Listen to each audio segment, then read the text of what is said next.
Domain expansion. Make your dick small. Wait a minute.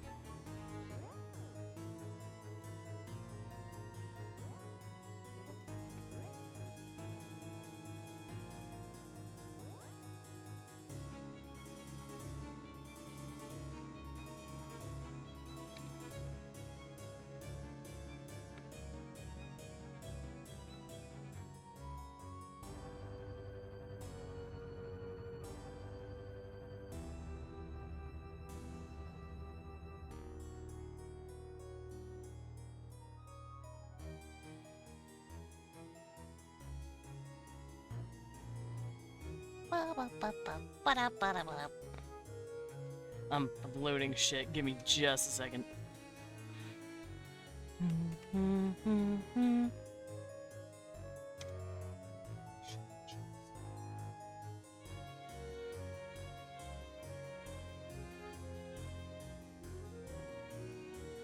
Alrighty.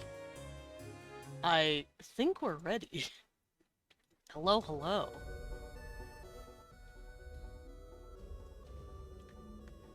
Yeah, we got the Homestuck music. Alright, welcome in everybody. Hello, happy Friday.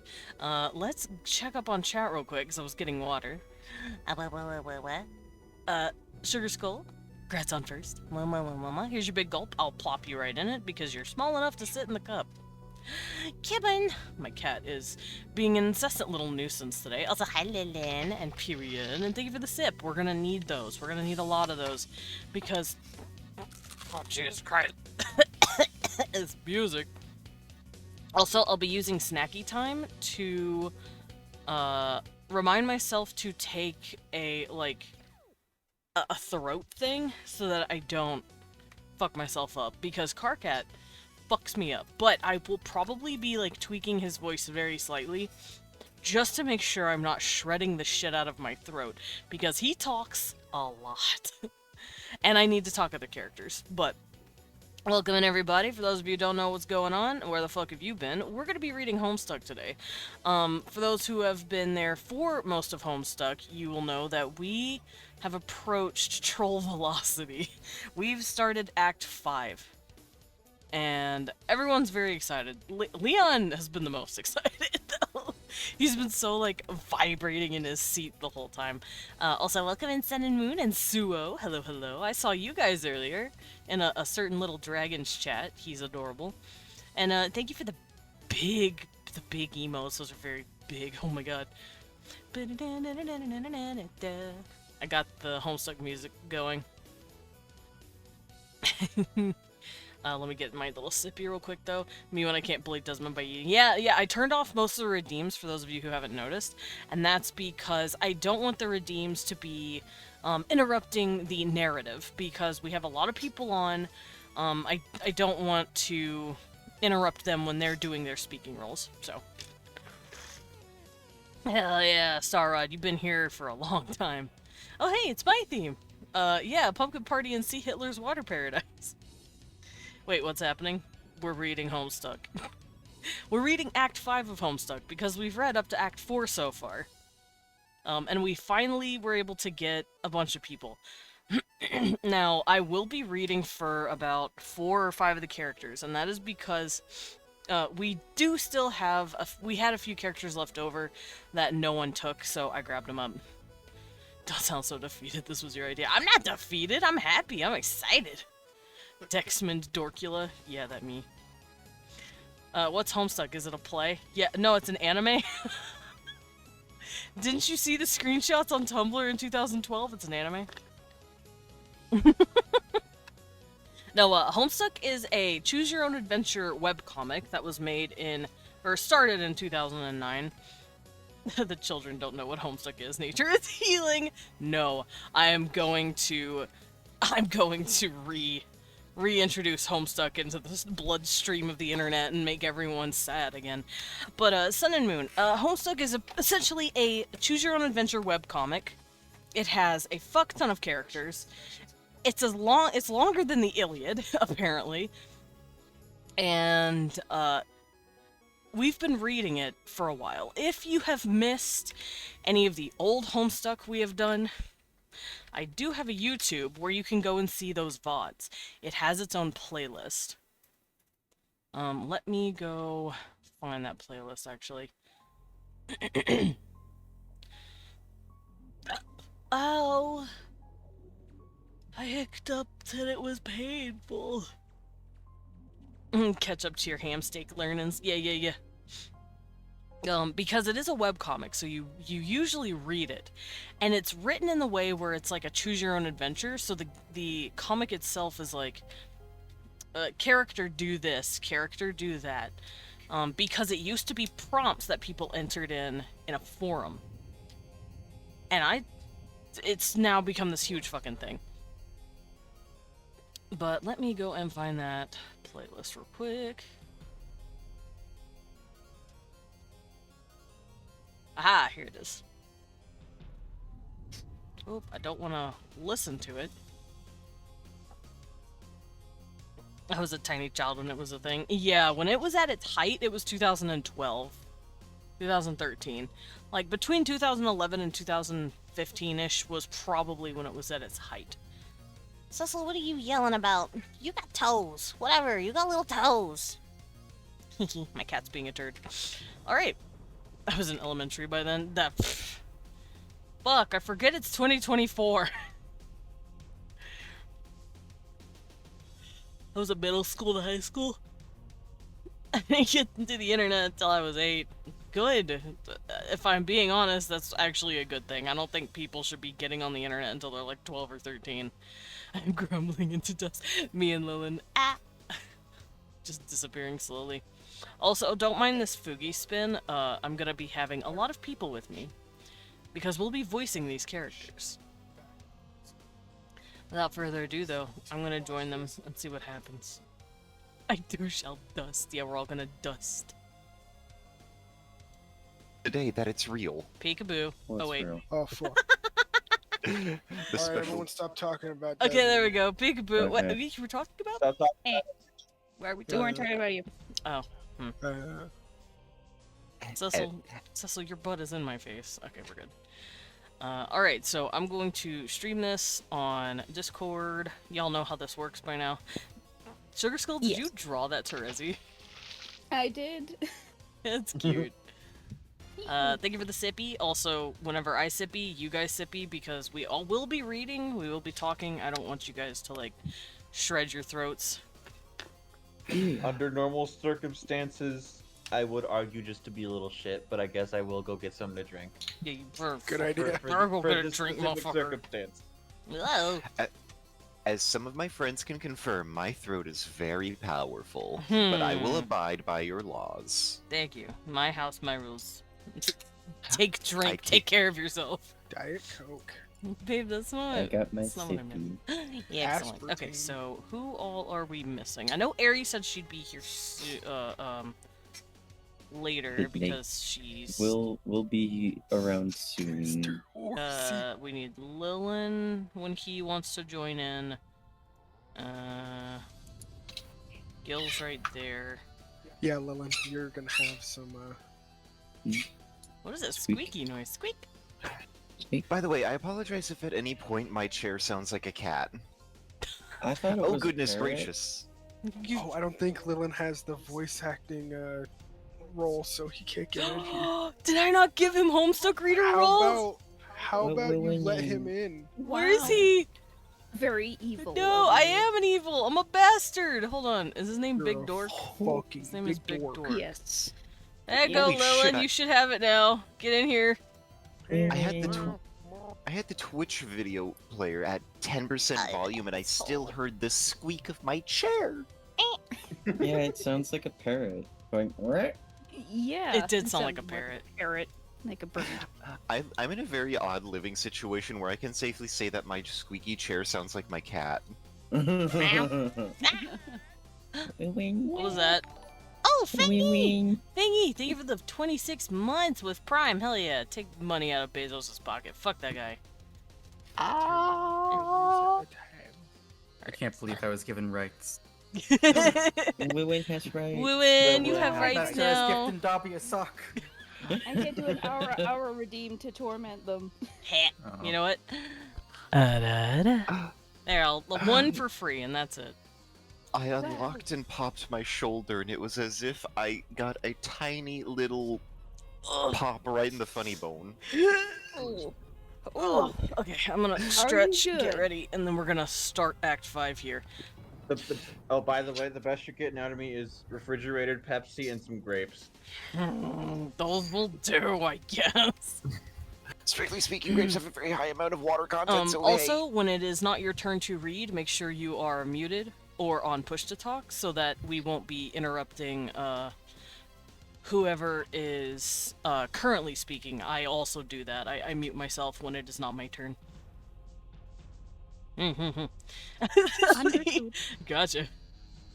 Let's see. I also have a list of all the characters that will be showing up, so some of you guys are more immediately needed than others.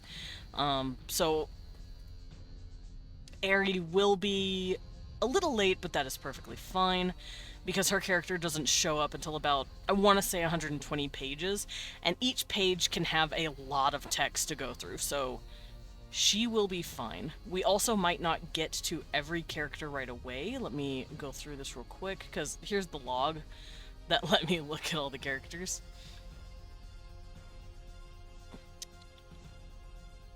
Where is it? Where did I write that? Oh, here it is. So, yeah, like Faferi, for instance, is like not an Eridan is like at the very end. But I hope we can get through them all, at least in this stream. So let's hop on over here. Hi. There's two of me. Look, Ma, I'm on TV.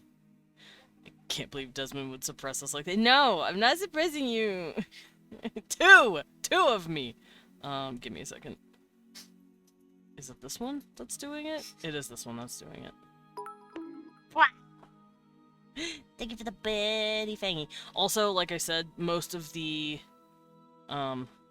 redeems have been turned off because I don't want to interrupt people who are doing their role, speaking their character. Twinsman, I already have a twin. She's my evil twin. Alright, so, last time we went over this, we went through the rest of Act 4, and we got here to recap. And this is like a little joke that Hussey does, where he just recaps everything that happened. We're not going to be reading all of that, because if you want to read, or if you want to know what happened, I have the playlist. Or her, yeah, still hot. Last time on Homestuck Ballsy. So basically, let's see. We'll read the last couple of paragraphs to refresh ourselves. Jade actually died as her dream self, doing her best to save John's dream self. They crashed on the... Yeah, you remember? She crashed on the surface of Skya, I believe it is, the battlefield of Skya. They crashed right on it. It killed her. That's fine. It just killed her dream self. Her real self is still alive. The mute is saving you from my aunts. Thank you. Andrew Hussey is 5'3". I hope that's real. But it says here, after that she crashed and burned, John got a package from her and from someone that she calls her pen pal. It's a guy, and he has darker green text. And I accidentally made Fangy read part of that, because I didn't register that it wasn't Jade. So, it's starting to come back to me. But John got a powerful weapons upgrade because of it. If you die in the dream, you die for real. No. Not in here. In Homestuck, you get an extra life, because it's a game. Your dream self is basically your extra life. So, that's what happened last time. And then it started with Act 5. This is Act 5. We are officially in it. Let me just adjust my screen here. There we go. Elsewhere in Paradox Space, we examine another planet forgotten by time. But we will strive to remember. What is this planet's name? Enter name. It's in backwards Daedric, by the way, so if you can read Daedric, you can read this. Haha, nice try, smarty pants, real hilarious, but let's get real here. No more clowning around. I used to be able to read Daedric, but now I can't. Planet Gregathy. I think this is a T. Oh, I don't remember. I love Daedric. Daedric is gorgeous. Try again. That is much better. In fact, as it happens, you guess it precisely correct. What are the odds? We examine the planet Alternia. Somewhere on this planet, there is a young troll. Instead of Homestuck, we got Hive Bent. Look at this little guy. It's so cute. This young troll stands in his respite block. It just so happens that the day, the 12th bilunar perigee of the 6th dark season's equinox, is the day of this young troll's larval awakening, also known as his wriggling day, or his birthday. Though it was 6 solar sweeps ago he was given life, it is only today that he will be given a name. 6 Alternian solar sweeps, for convenient reference, is the equivalent to 13 Earth years. Earth, also for convenient reference, is a planet that does not yet exist. What will the name of this young troll be? What are we gonna name him? The baby boy. What? He is baby boy. Look at him, man. He cut it down. You enter something particularly derogatory, and this guy gets fed up by your shenanigans in record time. This guy has a lot of troll pals, and their adventures are going to be quite extensive and convoluted, to an even greater degree than one perhaps may be accustomed. He thinks that if you think we have time to drag out every little gag and expected pattern along the way, you've got another thing coming. He thinks you should cram that sobering understanding in your chitness wind hole and tap it down hard with your ugly, stupid-looking cartilage nub. Try again. Bro has an ankle nibbler teeth. He does. He's got little ankle biter teeth. Look at Karkat. Look at this boy. Your name is Karkat Vantis. As was previously mentioned, it is your wriggling day, which is barely even worth mentioning. It is an anniversary, if anything, to lament the faults of your existence, of which there are assuredly plenty. Equally plenty, and somewhat related to that topic, are your interests. You have a passion for ridiculously terrible romantic movies and rom-coms. You should really be embarrassed for liking these dreadful cinema, but for some reason, you are not. You like to program computers, but you are notoriously pretty awful at it. Your programs invariably damage the machines on which they are executed, which is just as well, since you like to believe you specialize in computer viruses. When you mature, you aspire to join the ranks of the most lethal members of your society, the Thrashicutioners. You like to practice with your really cool sickle, but just wind up looking like kind of a doofus by yourself in your room. You like to chat with some of your other troll pals, of which drive you batshit up the fucking belfry. You have been trying out a new chat client beta called Trollian, and you're not really sure what you think about it yet. Your troll tag is Carcinogenicist, and you speak in a manner that is almost exclusively ornery all the time. Later, you will play a game with 5 other friends and go on a big adventure with them. This game, for convenient reference, is a game that does not yet exist, but it will soon. What will you do? Karkat, examine slimy purple pod. Yeah, what is that thing? Only 5 friends. Leo said, ha, you think there's 5. Yeah, there's Troll Will Smith, yeah. This is your Recuperacoon, full of nourishing soaper slime. Every young troll enjoys the cozy embrace of such a vessel each night, and the relaxing ooze helps assuage the terrible visions of blood and carnage that plague the dark subconscious of your species. It is so inviting. A few minutes couldn't hurt. Karkat, get in. Okay, this sure is cozy and all, but you can't be napping all day like a chump. Damn it, you're a busy guy. You're sort of a big deal. Goddamn slime, now you have to change your clothes too. What were you thinking? Luckily all your clothes are the same. Trolls think fashion is stupid. Karkat, examine movie posters. Hi, Bebe. I have a cat rubbing all over everything. Okay, it's time to get serious here. Sweet Trollgigas, let's get real and get down to some major business, Troll Will Smith. You space out and get caught up in reading the titles of the films for about 5 minutes. Wow, these movies are great. You don't care what anyone says. Pure magic. Also, yes, these texts right here are the actual troll titles.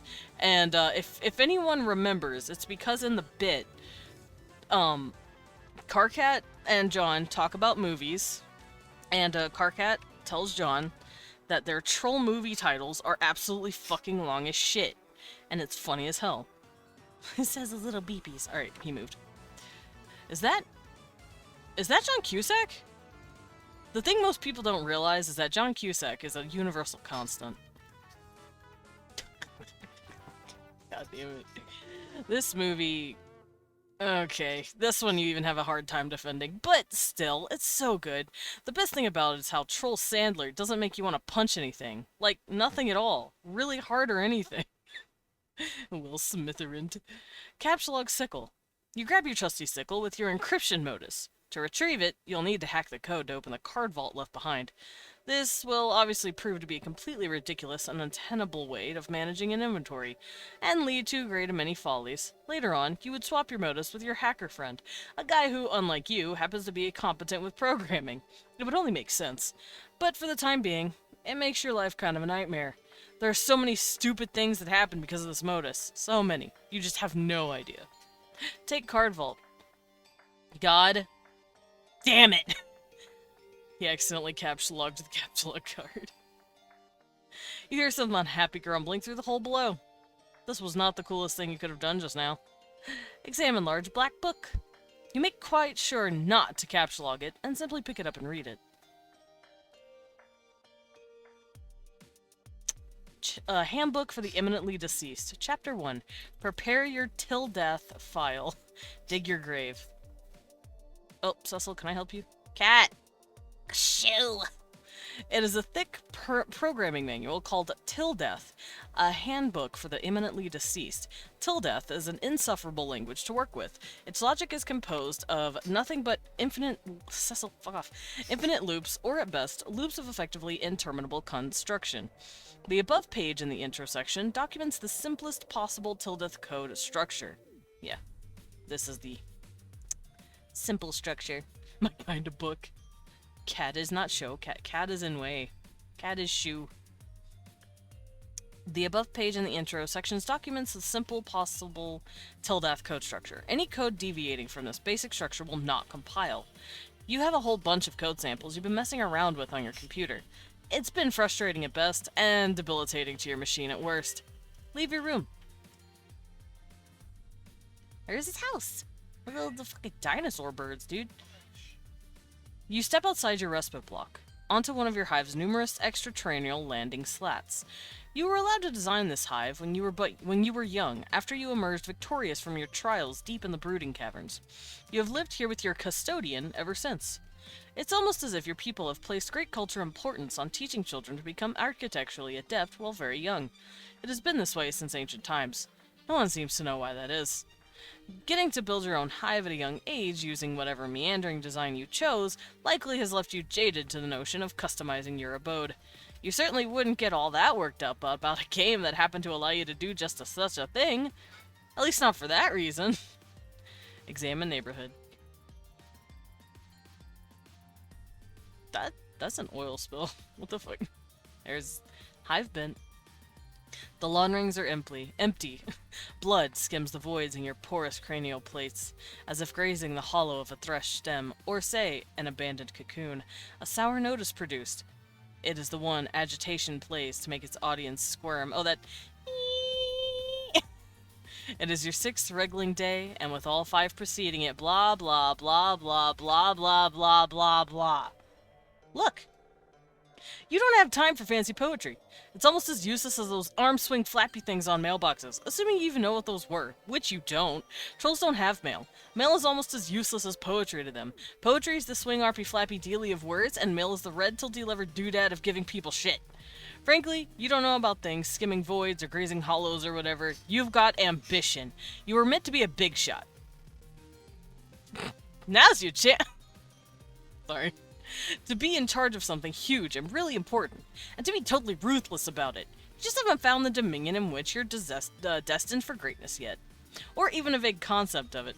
Thank you, Lilith. Big shot. Or even a vague concept of it. You haven't found your purpose, but you will tonight. You stew in your own impotent aggravation in the cool dusk breeze. During the dark seasons, it remains dusk for most of the day. It can stay dark for many bilunar perigees at a time. But even if it didn't, you would still have this feeling. You have a feeling it's going to be a long night. Go back inside. You head back into your block and hit up your computer station. No word from any of your loudmouth pals. No news is good news. Sweet music to your auricular sponge clots. Check out magazine. It's the latest issue of Game Grub. This one appears to boast about exclusive leaks. They all boast about that. You're not even really sure what it means. Check out DVD. I forgot about this stupid shit. Okay. It is a DVD of one of your favorite series, The Thresh Prince of Bel-Air. It's about a green thrush executioner cadet who sasses up the blue bloods in his flay squad pretty good. Yeah, it's the Thrush Prince. Their blood is literally blue. Lousy snobs, but Troll Will Smith shows shows them all how to loosen up. He's pretty much your hero. Troll TV shows have shorter titles than Troll movies, because TV is a much newer form of media in their society, which is a good thing, because it would be pretty hard to make this funny joke otherwise. He really is Willard Smitherin. Get down to business on computer. Okay, enough messing around. Time to get some work done. Maybe a little programming or... oh god. It figures that installing this new beta chat client would open the floodgates. All your moron friends are going to be hounding you relentlessly. Not that they needed an excuse before. I wonder what this chump wants. Pyrian, you ready? Answer troll. Okay, so he's tippy-tapping. Are you able to read that? Are you able to read it? Alright. I was concerned. Try. Let's go. Oh god. I just hope you can read the fucking text, dude. They're the way trolls talk sometimes I can is read stupid. it. I'm just trying to figure out What you wanna how do? I want to start reading this. That's fair. It's... Cause it's like the sarcastic SpongeBob text. I don't think Gamzee is sarcastic. He, if it helps, he's high. Oh, I can do high. Easy. What is up, my inverted brother? Excellent. Okay, I need to be careful with Karkat's voice, so... What in the sweet almighty taint-chafing fuck do you want? Not a motherfucking thing. Other than I be checking out how my best motherfucking friend is at. I really can't stand you, and I hate how you type. It just bothers me so much. Have I ever mentioned that? You say it pretty much every time we talk, yeah? But, I don't have to. See? But, I mean, this feels motherfucking unnatural and shit. You just gotta be going that feels right. At where your heart is up in, you know? Best friend. I wonder what kind of shitty thing I did to deserve an awful best friend. Or maybe what terrible thing I'm gonna do and get punished for it in advance. Maybe I'm just like preemptively the worst fucking piece of trash who ever lived and don't even know it yet. But hey, look, your friendship is Exhibit A, I guess. It's such a beautiful thing. This troll disease called French. Friendship isn't a disease, shit sponge. It's like a mistake. A big joke of nature. It's a miracle. Oh no, don't start with the miracles again. Man, everywhere I look, all I see is motherfucking miracles. It's so spiritual. All these miracles and shit. Okay, like, just be talking these fucking... Does that say tits? Yeah. Sorry. Tits bottle, man. Like this fucking tits bottle of fucking Fago I just cracked up open. And how it's being all like hissing and shit. Motherfucking hissing, man. Who went all and told it to do that? How would he even do that? It's crazy. It's a miracle. It's carbonation, you ignorant douche. Try getting school-fed sometime instead of slurping down that weird swill all day and fondling your stupid horns. No, bro. I don't wanna know. Don't even tell me. Knowing shit just steals up all the fucking magic from my miracles. Like a motherfucking thief. That ain't cool. The only miracle is that you like that disgusting sludge. Where'd you even get that stuff? It's also a miracle that you dress like an imbecile and are basically the stupidest asshole I've ever known. Actually, you're right. There are miracles everywhere. I've been a fool. See, man?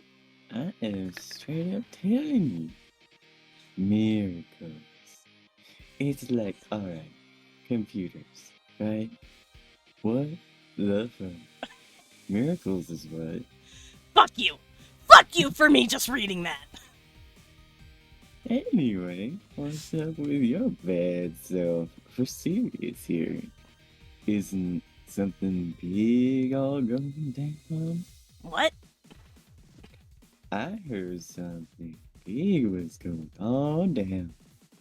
Just don't be telling me all what motherfucking it's up and all about. Stop saying all. Are you talking about TA's thing? I'm lost for yeah. Fuck yeah, man. It's so mysterious.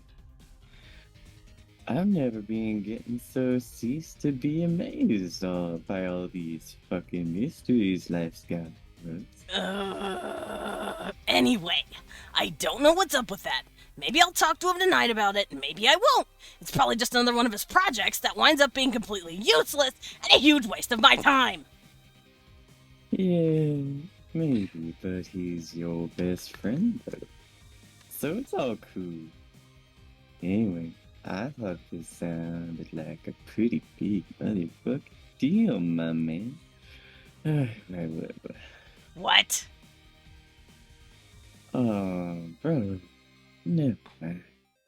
I just fucking did like to scare the shit out of myself here. These damn horns. You've got to get rid of those things. They make it more embarrassing to know you.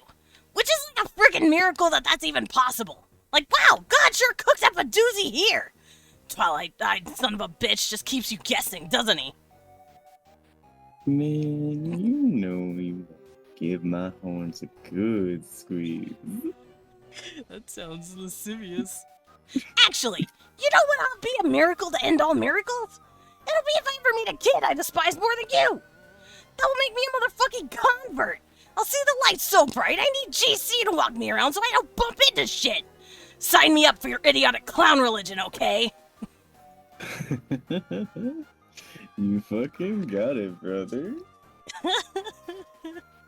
Look, there you are. Whoa, what the motherfuck? Who's this motherfucker? It's cool. Life is just like that sometimes.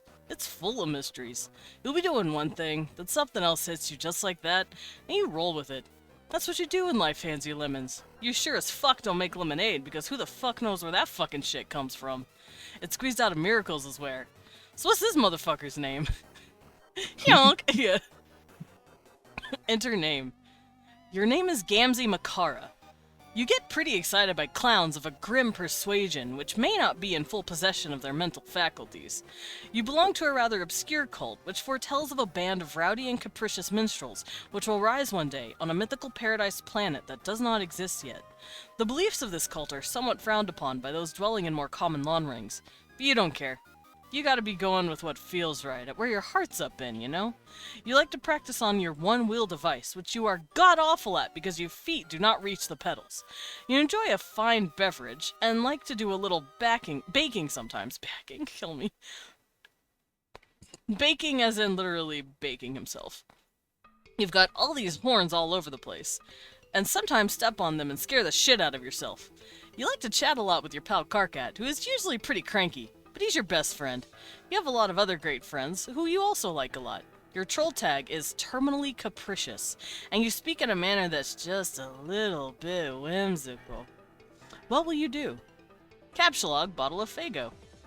You snag a bottle of Fago. To consume the beverage is what your fellow devotees refer to as kickin' the wicked elixir.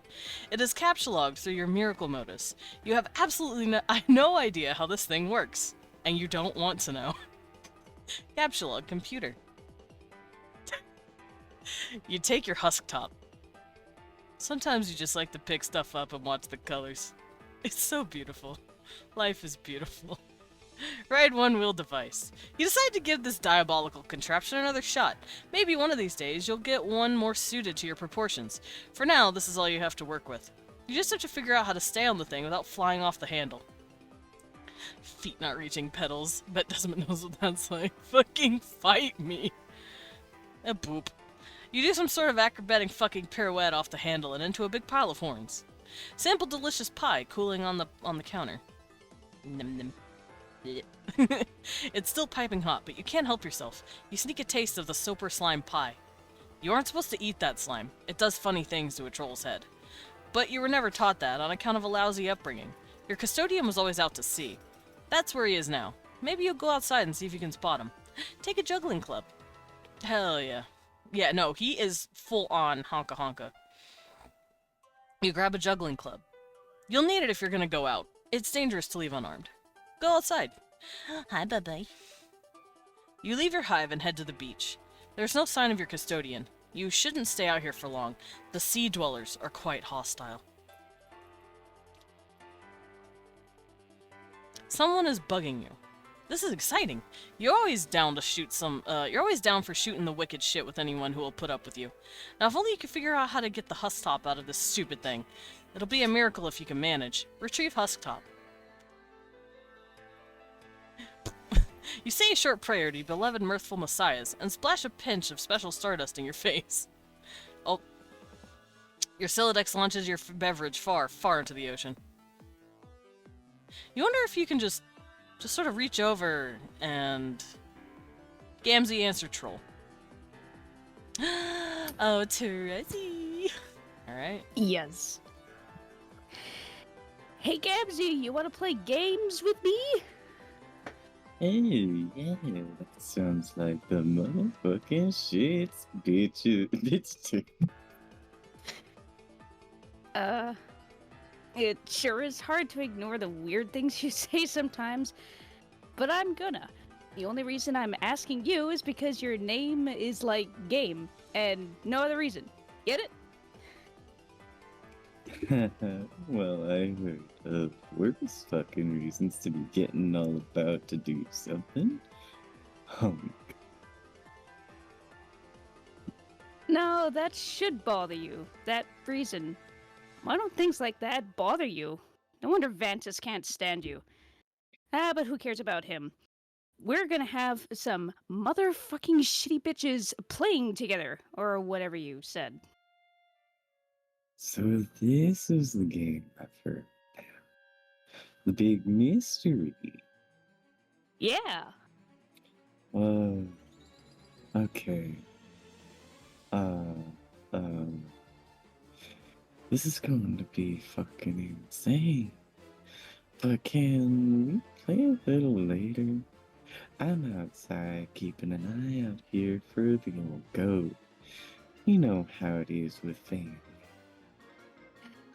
No, not really. A derp, a derp, a derp. Oh, yeah. Durr. Way to go. How does that stupid bottle syrup of yours taste with your hoofs so far up your mouth, hmm? So, anyway, I'll go inside in a while. Why don't we get Kakarot to fire up all that fucking with you? He likes games. Oh, no. God, can you imagine all the bitching and moaning? I used to try to play stuff with him, but wow, did I learn my lesson. Alright, well, I'll try to get in here and get up on my chill real soon, and we can play. Just give me a minute. Bullshit. You know you're just going to sit there on the beach and space out and lose track of time. Hello? Gams? What? Oh, sorry. I spaced out. Did you know how beautiful the sound of the ocean is? Have you ever even seen the ocean?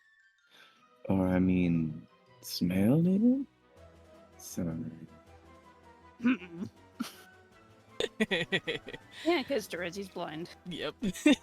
Carcat, get some programming done.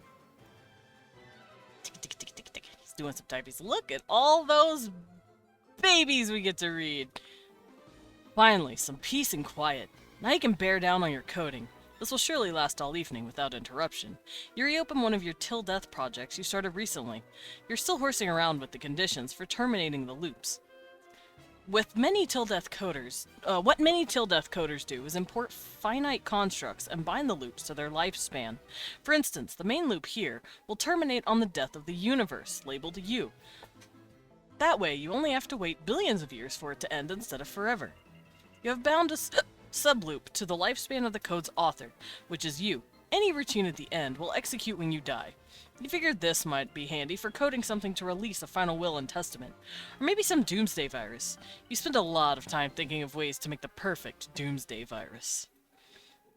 Conveniently absent from Teldeath's extensive import library are entities with short lifespans, like a rapidly decaying particle that only lasts a millisecond sure would be handy, or even a fruit fly or something. But no, coding with this language is all about finding ways to trick it into doing what you want. Isn't that just coding? That's just coding in general. As someone who has done CSS, that's just coding. Your hacker buddy is obnoxiously good at it. He sent you some files, which you still don't understand, but you're not going to admit that. He's even better at making viruses than you, which gets stuck in your nook. Check out one of his files. The code, when executed, immediately causes the user's computer to explode and places a curse on the user forever, along with everyone he knows and everyone he will ever meet. Not surprisingly, later on, you run this code in a fit of stupidity. You don't know how he does stuff like this. What does this even mean? It's nonsense. Is it even syntactically viable? Are you allowed to color text like that? Ugh, maybe you should ask him about it sometime. Oh, speak of the devil. Here he is, bugging you about something. Time to put on your game face and pretend you don't think very highly of his abilities. Carcat, answer troll. Sully.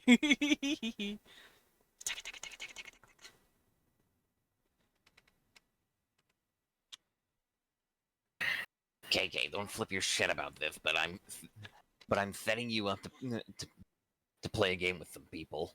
Why So would I here- flip my shit about that? No, you're good. It's so here to register the two properly. I know, he's hard to read. I mean the written two, not the...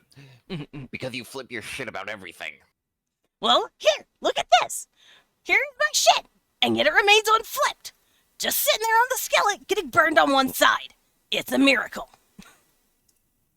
Oh no, are you into miracles now too? Because if you are, you're fired preemptively from the game. Fuck no. Okay, nice. Miracles are like poop stains on God's underwear. Making fun of people's religions is the best thing to do. That's why he hides them. They're fucking embarrassing. God launders in mysterious ways. Right on, but let's shut your mouth for a second and talk about this game. It'll only be a second, really. You don't have to do too much. Okay, good, because I'm pretty busy tonight. What is this thing anyway? Why all this secrecy? Well, the short story is that it's an immersive simulation that you play with a group. The long story is that the fate of our civilization depends on us playing it. I guess the long one was shorter than the short one. Fuck. That sounds like melodramatic bullshit, but coming from you, color me unsurprised. Screw you, Vanda. This is more real than Kraft Grub sauce. Right, okay, so you made this game. No. More like I adapted it. From what? Some crazy technology, AA dug out of some ruins. Have you talked to her about it? Man, no! I can't talk to her, she's so spooky! I don't know why most of our friends are such weirdos. Probably it's because most trolls are. If you heard what I heard every night, I mean, wow, fuck. No. Let's not talk about your weird mutant brain. And don't scan mine or whatever. It's off limits, you douche. I told you like a million times I can't do that, you nub slurping fuckpod. Why are you two up to this secret stuff? Why haven't you told me anything about it? KK, I'm sorry, but really, it's kind of a private matter between me and her, and I'd appreciate it if that was respected. Oh God, stop being so sensitive. It's a repugnant quality. Okay, how about you take your own advice? Okay, how about you take your own advice? You're such a blubbering hypocrite. You're lucky I'm so fucking magnanimous and charitable, because otherwise, there's no chance I'd waste my time on you. What a load of shit. This act that you actually think you're a hotshot. You know you hate yourself. Nobody hates themselves more than you, idiot. Yeah, well, I hate you way more than I hate myself, and that's fucking saying something. In fact, I hate you more than I hate myself, and you hate yourself, and you hate me combined. Oh, fuck that noise and every leaking orifice. It's... God. You know I hate the combined product of you and myself more than you could ever begin to hate me and myself and you yourself on your worst day, so fucking deal with it. These What two are was that? Disintegrate communication. Okay, time out for the idiot. The idiot gets a timeout and shuts up for a second. That's you. Just tell me about this. Tell me what to do about this game. Okay, well, I'll send you the download soon. I'm setting up 2 teams, like 2 separate competing teams, so that there's a better chance of at least one group winning. And also, I guess, to see which one can win faster. Okay, let me guess. There's a red team and a blue team, right? Yeah, you're on the red team. I'll be the leader of the blue. Okay, then I guess I can pick my teammates then. Bro, you're not the red team leader. I picked GC for that. What? Dude, I did not think you'd be interested in this. Don't act all offended. Okay, wow! No, now I see! Really fucking clever! Picking the blind girl to lead the team you're competing with! I knew you were a cheater, low-life fucking scumbag with no scruples or self-esteem, and were basically worthless on every level, but somehow, I'm still disappointed in you! Don't talk about my scruples like that. Yeah, I'm such an idiot for not rewarding your bubbly personality and impeccable people skills with a leadership gig. What an inconsiderate, knuckle-sponged asshole I have been. I am a hatched leader, and you know it! I know your filthy feed flap is fluttering in like the profane breeze that's shooting out of your stinking meal tunnel. I do know that much. How do you get out of your cocoon in the morning knowing you're the worst thing a universe was ever responsible for? Also, it must be hard with your hands persistently bothering every mutated set of genitals, peppering that ghastly husk you pawn off as a body. Has a female even looked at you without at once turning skyward and erupting like a vomit volcano? Answer me that! This is so immature. I'm basically just laughing here at how immature you are. Like, I really give a fuck who the red leader is. You want to be the leader, fine. Talk to GC about it. I guess these conversations we have do get kind of embarrassing in retrospect. Are we not friends anymore because of the stuff I said? You literally ask me that every time. Are you joking? I can't even tell anymore. It's a joke, moron. Honestly, I'm just glad nobody else is privy to our conversations. Actually, why don't we make a pact to delete this one from our logs? I'm just shuddering here, scrolling up and reading this. Yeah, okay. The joke is, we all just read that. That's public information now, Vantiv. Alrighty. Douglas. Sounds like someone downstairs is getting pretty crabby. This is not an encounter you're looking forward to. You'll probably put it off as long as you can manage. Pretty. Girl. Why? Who's this young lady? Time for crab! Yeah. Enter name. Your name is Terezi Pyrope. You're pretty enthusiastic about dragons, but you have a particular affection for their colorful scales, which you gather and use to decorate your hive. Though you live alone... Why is my music not playing? Hold on, let me make sure my music's going. I noticed it wasn't on, so... There we go. Let's see. Use your decorate your hive. Though you live alone, deep in the woods, you surround yourself with a variety of plushy pals known as scale mates. You often spend your days with them in rounds of live-action role-playing. You used to engage in various forms of more extreme role-playing with some of your friends before you had an accident. I have mentioned that Terezi's my favorite. Terezi's great. You take an interest in justice, holding particular fascination for orchestrating the demise of the wicked.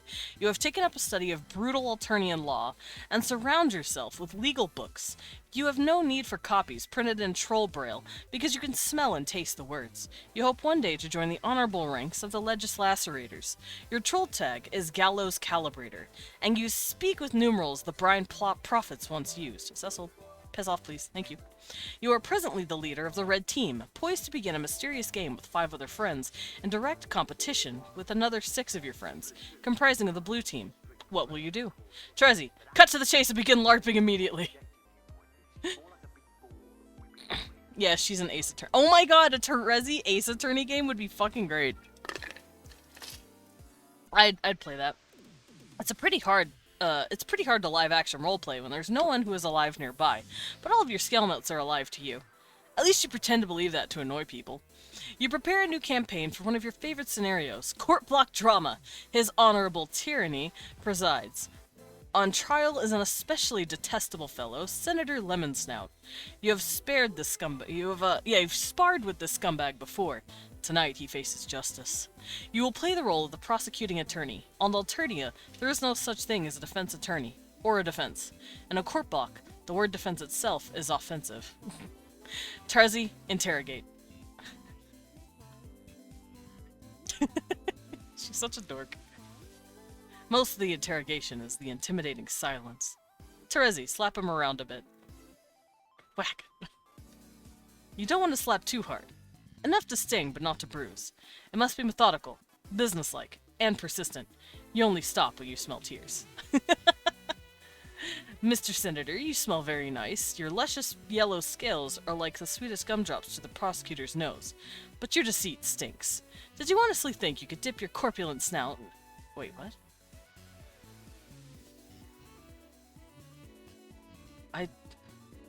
I'm confused. Why is there 2? I don't know, this has never happened before.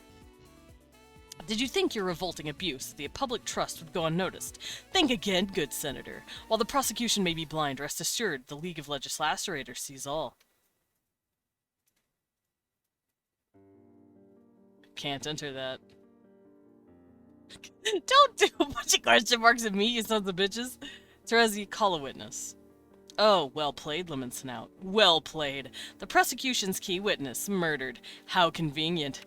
The court block has little choice but to acknowledge your cunning. You have earned just a teensy sliver of your respect back, for now. But wait. What have we here? Oh no. The prosecution begs your pardon, dear Senator, but you appear to have dropped something.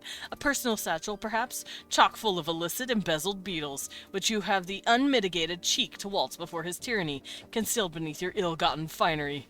The prosecution requests a short recess from his honorable tyranny, so that all law-abiding and mother-grub-fearing citizens may go outside and puke.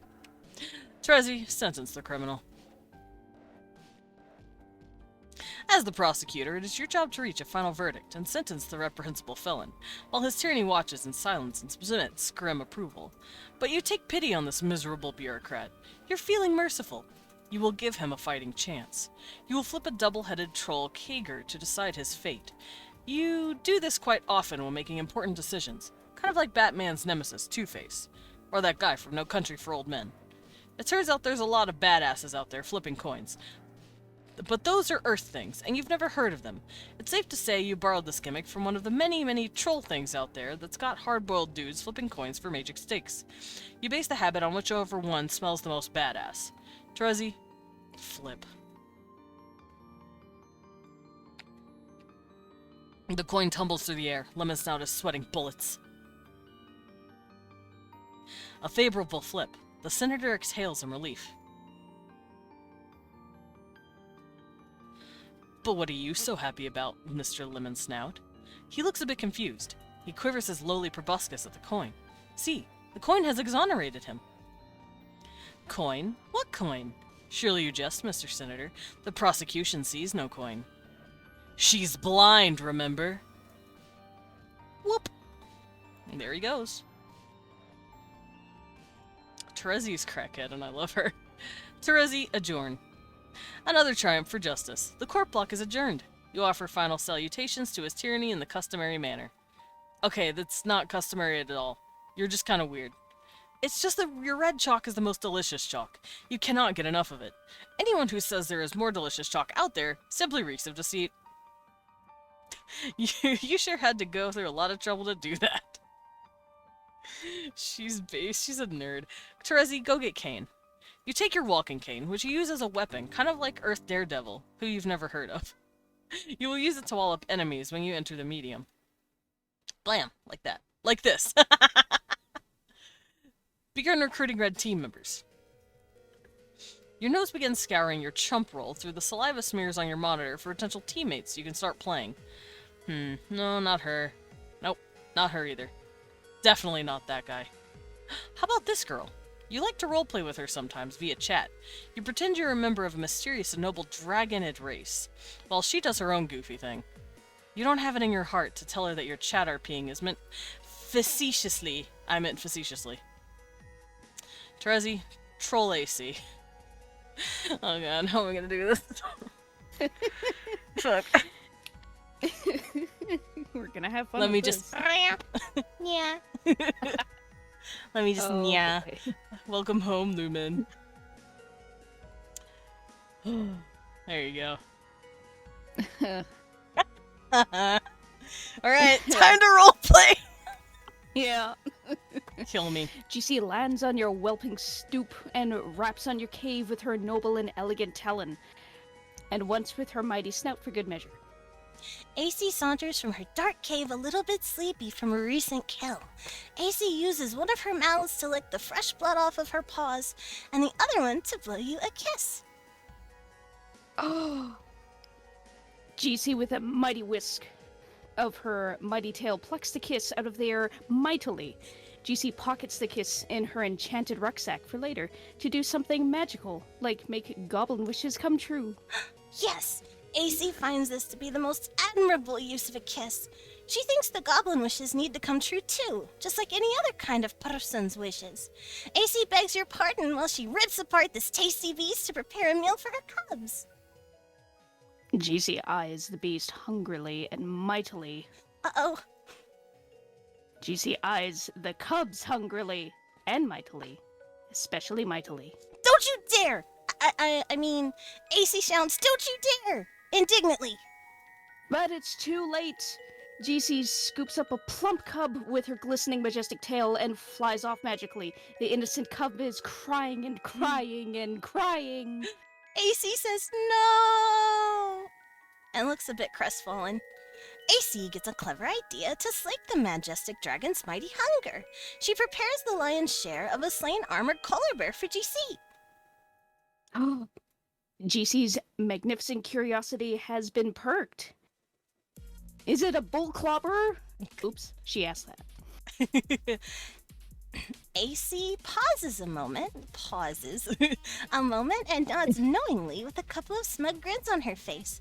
She confirms it is indeed the bulliest of bears.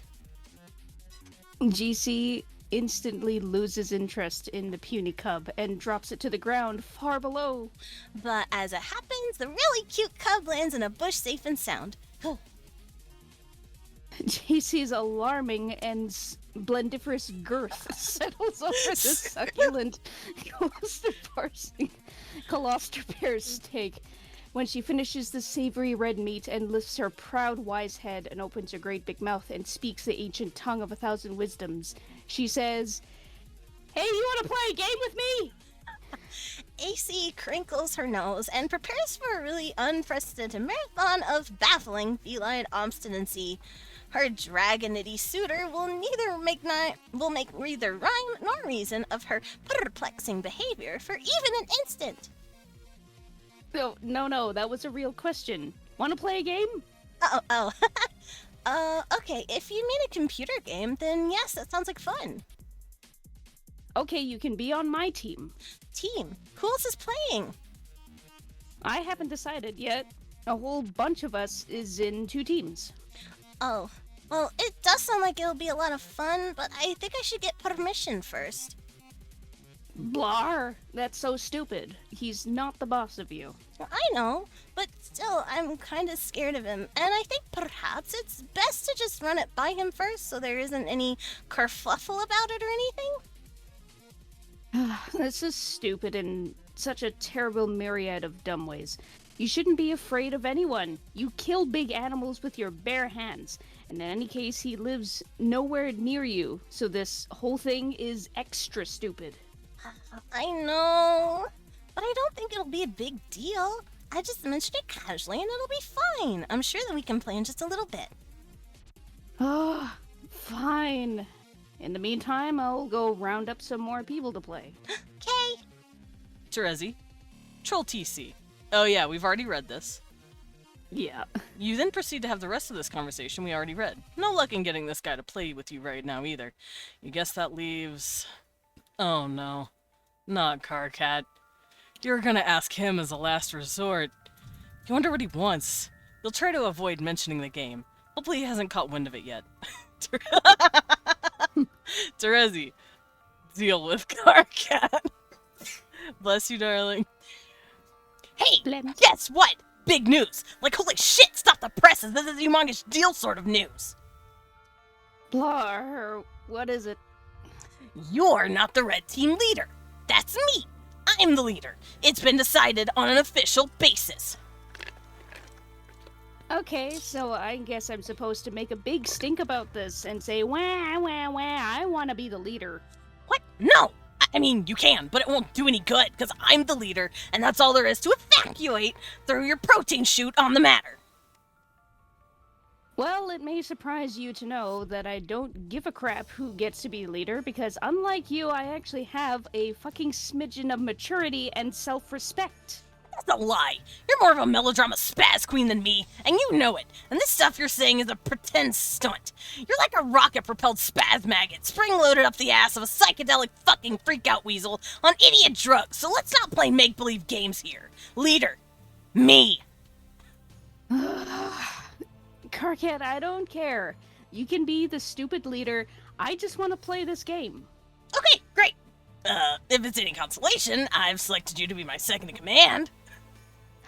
Really? Swoon. Fuck you, offer rescinded.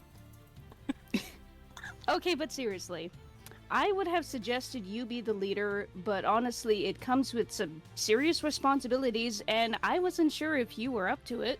How could you think that? I'm an incredible leader with all kinds of prioritization and command skills. I'm gonna rock the cock off this weather vane, and the blue team will wish they never slithered out of their mother grub's heinous undulating asshole. Gross. So just give me the full briefing. What do you know? Okay, the thing you need to know is the leader starts out by running the client application, while I, the lowly second officer, connects to you with the server, while I remain generally in awe of your manly grandeur. And I sit at my computer doing menial chores in support of your heroic escapades, which, honestly, I don't think you're ready for, but whatever. See, this is what I'm talking about. This is what I was made for. Being in charge of adventure, running around and stuff, and fucking shit up like a goddamn hero with a ripper wasp in his jock. Let's get cracking here. Launch your server or whatever. I'll install the hero program. The client. Yeah. Okay, if you insist. Far be it from me to stop you from being so dashing and courageous. And to be perfectly honest, a little bit handsome. Yes, exactly. Now you're making sense. This is the kind of thing that sane people say. Keep at it. There's hope for you yet. Okay, I'll try. Anything to get you to stop being such a baby. What's a baby? Oh. It's like mythical little pink monkey. Something my Lucis dreams about. I thought you didn't have one. I don't. Yet, I'm not allowed to. Why not? Why have you never mentioned this anyway? Honestly, Terezi, it sounds like you more frothing loony block nonsense. If I ever did have one, it would mean the world was coming to an end. Oh, thank God! You just said something normal! I was starting to worry there! Huh. Back in sane land! It's true. I don't completely understand it, but that's what it told me. We need to get you out of that fucking tree and into a proper goddamn lawn ring. You've been stunted living up there by the whispers of fucking bark gnomes or something. I think one of my neighbors was just cold recently. Maybe you could now live there. No way, screw lawn rings. More like yawn rings. I love my tree. But you're welcome to visit sometime. It's especially nice in the third autumn. Okay, well, speaking of that, I should go downstairs and deal with this grumpy customer. It's gonna fondle Major Seed Flap, but hopefully it'll be quick. You can establish your connection and do your trivial sidekick stuff, I guess, in the meantime. Okay. A little later. This is them in the actual game. After the Night of Blood's heroic arrival to the land of Pulse and Haze. You quickly crafted a new weapon. Home smell you later. Plus some other cool stuff. Carcat, deal with Terezi. You can see me, right? Tell me what is wrong with this picture. No, I can't see you, dumbass. Oh, yeah. Anyway, press your nose against your slobbery screen and tell me what's wrong with this picture. Smells pretty terrible. That's because you took a hard drag of my low gaper, which for some reason I have discovered outside on this little island. You mean your toilet? Well, ooh la la, excuse my disdain for your blue-blooded vernacular. What color's your blood? Whoa! None of your business! Seriously, was that a serious question? Unbelievable. I will find out someday. What is it with your obsession with colors? It's bad enough you waste all my hard-earned grist rambling my hive around like that, not even in the direction of the fucking gate. But then you go and spit it on an ugly paint job. I killed a lot of imps for that grist. Carcat, please, don't pretend you didn't enjoy going around killing things and that you wouldn't enjoy killing a whole lot more, prancing around with your little sickle being all adorable. Yeah, right. More like Adora Bloodthirsty. I'm prancing around being that, okay? Anyway, this is awful. This is no way for a leader to be treated. Sorry, this is what you wanted. The leader is the first one in. This is what the leader is supposed to do. No, this is not anything except for what bullshit is. A leader shouldn't be at the mercy of the hide renovation whimsy of an unhinged blind girl. Why do I get the chance to fuck up someone's hive? I should be the next one to connect to a client. No, you can't. You have to be the last one to connect and complete the chain. More lies. Think of it this way. I'm your server player, so priority has to be on me getting in the game before I get killed by meteors. In which case you'd be screwed in there. Then the next guy comes in, and then the next, and then you bring the last one in. Whoa, wait, what? Meteors? What the fuck are you talking about? What does this have to do with meteors? Oh boy, you need to get with the program, Carcat. Haven't you talked to AA? 4 what? Oh, Apocalypse Arisen, sorry. No, of course not. Or TA, or AG, I guess, or CA. Really, there's like this whole conspiracy about this, as I'm finding out. Well, why don't you just tell me so I don't have to talk to any of those double-talking assholes? I can't. I gotta step out of the tree for a moment. When I come back, I will enter the game. See ya! A little while ago.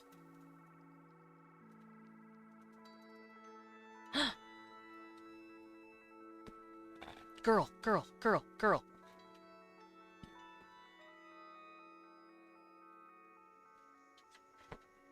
Desecrate. You're not sure why you did that, really. There'll probably turn out to be a reason. There's a reason for everything. Understanding this lets you be reckless. Whoever you are. A little later. Somewhere else entirely. This little crab! Hold on, that's really cute! Look at the little guy. Rubbish from the land dwellers. Makes you sick. Whoever you are. And later still. Well, wait. We return to the land of pulse and haze, so that we can rewind a bit. Before all that paint got slopped on your hive, and before what mystery's hole was made. Man, how'd that hole get made? It was when Karkat ran TA's cursed Till Death program and his computer blew up. That's what happened. We'll see this happen later. It will be startling and unexpected. Karkat, deal with crabby customer. Meh, look at this guy. You go downstairs and confront your custodian, which is another term for a frightening beast known as a lusus naturae. Crab. Your lusus has looked after you since you were very young in a luau of any biological parents, whom you have never known. No young troll knows his or her blood parents, nor could such a lineage ever be accurately traced. Adult trolls supply their genetic material to the filial pails, carried by Imperial drones and offered to the monstrous Mother Grub deep underground in the brooding caverns. She then combines all the genetic material into one diabolical incestuous slurry, and lays hundreds of thousands of eggs at once. Basically, bugs. Bunch of sperm goes to a giant brooding mother. This is a bucket. Literally, it's a filial pail. It's a bucket. The eggs hatch into young larval trolls, which wriggle out to locate a cozy stalactite from which to spin their cocoons. After they pupate, the young troll, with his or her newfound limbs, undergoes a series of dangerous trials. If they survive, they are chosen by a member of the diverse and terrifying subterranean monster population native to Alternia. This creature becomes the troll's lusus, and together they surface and choose a location to build a hive. The building process is facilitated by carpenter droids, left on the planet to cater to the young, but only for building. They're on their own otherwise. The vast majority of adult trolls are off-planet, serving some role in the forces of ongoing Imperial conquest, besieging other star systems in the name of Alternian glory. The culture and civilization on the homeworld is maintained almost entirely by the young. Trolls sure are weird. What is this? This is why I was not allowed on the internet before age 8! Yeah. Bam, bam, bam, bam, bam. You leap into the domestic fray in an attempt to mollify your nannying aggressor. After a lot of kicking and fussing and gnashing of teeth and carapace... Wait, can we... I don't know how to play this.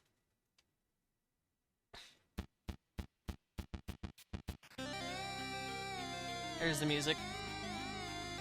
Toby Fox, thank you, my guy. Trolls and their custodians have a particular arrangement of codependence. The lusus behaves like a lifelong bodyguard, caretaker, and visceral sort of mentor, while the young troll must learn to function as a sort of zookeeper. We decide to agree that this conflict is not big enough deal to warrant a detailed examination of the action, or an embedded musical accompaniment. We'll also agree that, while we would have been pretty sweet, we're also kind of in a hurry here. But if it were to be accompanied by something audible, it would probably have sounded something like that. We decide to listen to the track, close our eyes, and imagine what could have been. Wow, that sure was awesome. Anyway, moving on. In fact, we are in such a hurry, you could almost say we need to get moving on the double. Yeah. There's this pretty cool dude, okay? Some people seem to think he's cool. Sometimes. He guesses they're right. I mean, maybe, if they say so. Actually, you know what? They're right. This guy's dynamite lit in a box of hot shit. Screw the haters. Anyway, he's standing around being all cool, being all chill like cool dudes are known to do sometimes, when they're not moping around or nursing migraines or whatever. A cool dude like this. Thank you for the drink. Everyone take a little sippy sip, especially those who have been reading. Yes, their server's made of honeycomb. A cool dude like this probably has a real cool name, or at least a name that doesn't completely fucking suck. Like, at least not the kind of name that belongs to someone you want to just perpetually wail on. Maybe just a name that makes you cringe a little. But you guess you can deal with it if you've got to. It's just a guy's name, it's not like it really matters, who cares? But he probably wouldn't just tell you what it was if you asked. He'd be way too moody for that. In fact, this guy probably thinks you've got some attitude and probably doesn't want a damn thing to do with you. You could always try to guess his name, but instead of that, here's a better idea. Why don't you just fuck off and go to hell? Here, name this kooky broad instead. What? Okay, what's her name? Wait. You've got to be kidding me. Looks like we're going back to the other guy again. Alright, hang on. It appears this cool and moody dude has a change of heart. Change of heart. He feels pretty bad about flying off the handle like that. And if shit wanted nothing to do with the handle, shit would like to reconcile with the handle, and perhaps seek marital counseling. So what's his name gonna be? Enter name. Cecil, shush your mouth. You're a little cat. Your name is Solix Captor. You're an apeshit bananas at computers, and you know all the codes. All of them. You are the unchallenged authority on apicultural networking, and though all your friends recognize your unparalleled achievements as a total sick hacker, you feel like you could be better. It's one of a number of things you sort of beat yourself up about for no good reason, during sporadic and debilitating bipolar mood swings. You have a penchant for bifurcation, in logic and in life. Your mutant mind is hounded by the psychic screams of the imminently deceased. Your visions foretell of the planet's looming annihilation, and yet, unlike the typical sightless prophet of doom, you are gifted with vision twofold. For now. You have developed a new game, adapted via code parsed from the runes and glyph in an ancient underground temple. You believe this game to be the salvation of your race, though you're not sure how yet. To ensure success, you will distribute the game to 2 teams of friends, a red and a blue team. You will lead the latter group. Your troll tag is Twin Armageddons, and you tend to speak with a bit of a lisp. What will you do? Solix, equip throwing stars to Strife Specibus. Why would you do that? A high-level psionic has no use for any particular Specibus allocation. Fling stars, Specibus word. You make short work of the Specibus, and... oh god, one of your B-house mainframes. The silicone was sliced clean through by your foolish maneuver. What were you thinking? The workers pair up and dance angry messages at you in binary code. Solix, taste the honey. Look at them! I love their eyes. They're ones and zeros. They make me so fucking happy. These little bees make me so fucking happy. Yes, Solix is a beekeeper. He is a cat and he is little, he must scrim. Little guys, look at him. Look at those little babies. No, you do not under any circumstance eat the mind honey. The consequences are highly unpleasant. You cultivate this honey for your Lucis. It helps him not be such a complete idiot all the time. Merely most of the time instead. A beeper, if you will. Calm the bees down. Snap. Nap time. Nap time. Look at those sleepy bees. Get to work at computer. Cecil, can I help you? You're always up to your nook in the newest and hottest games. It's hard to walk around this place without squishing them. Whenever that happens, you're screwed, and you have to grow a new one from scratch. Or just pirate it, you guess. But tonight is no night for games.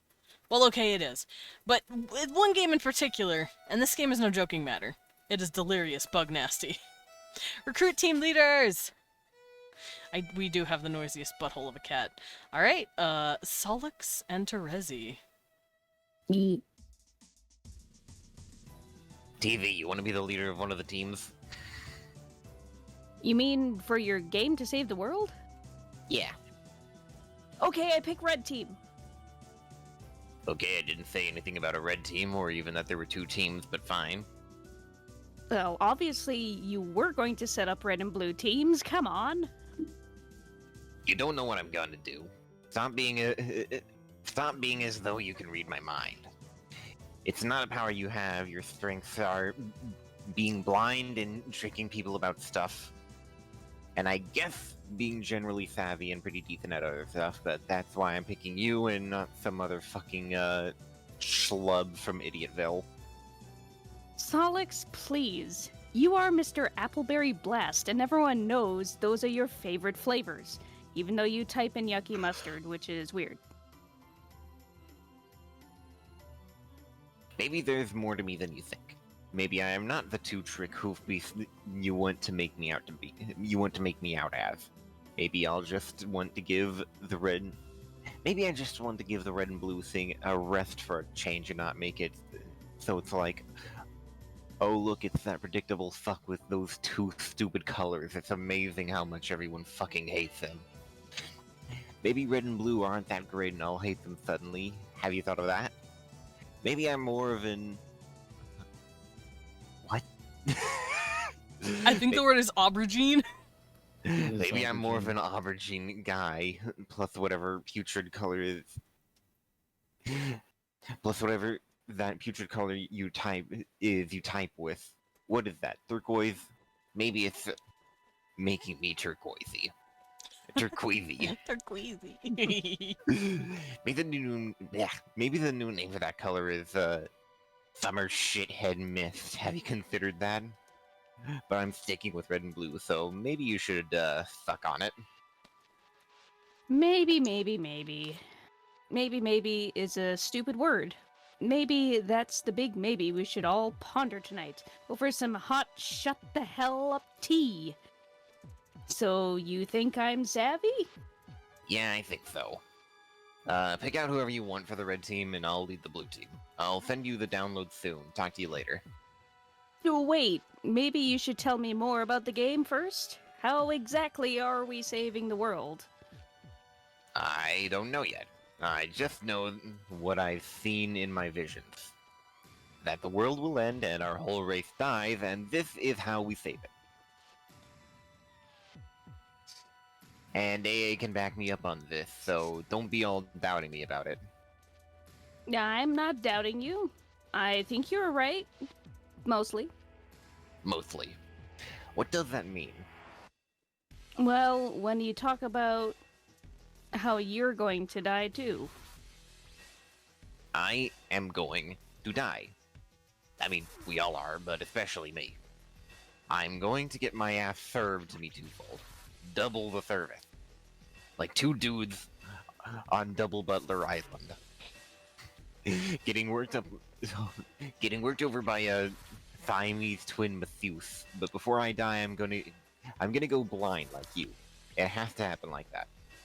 I'm not sure why, but I think it's like fulfilling some requirement for a true prophet of doom. In order for the visions to be right, that has to happen, and the universe will make sure it will. It's kind of like how a prophet earns his stripes by being blind, like how an angel earns its wings. What's an angel?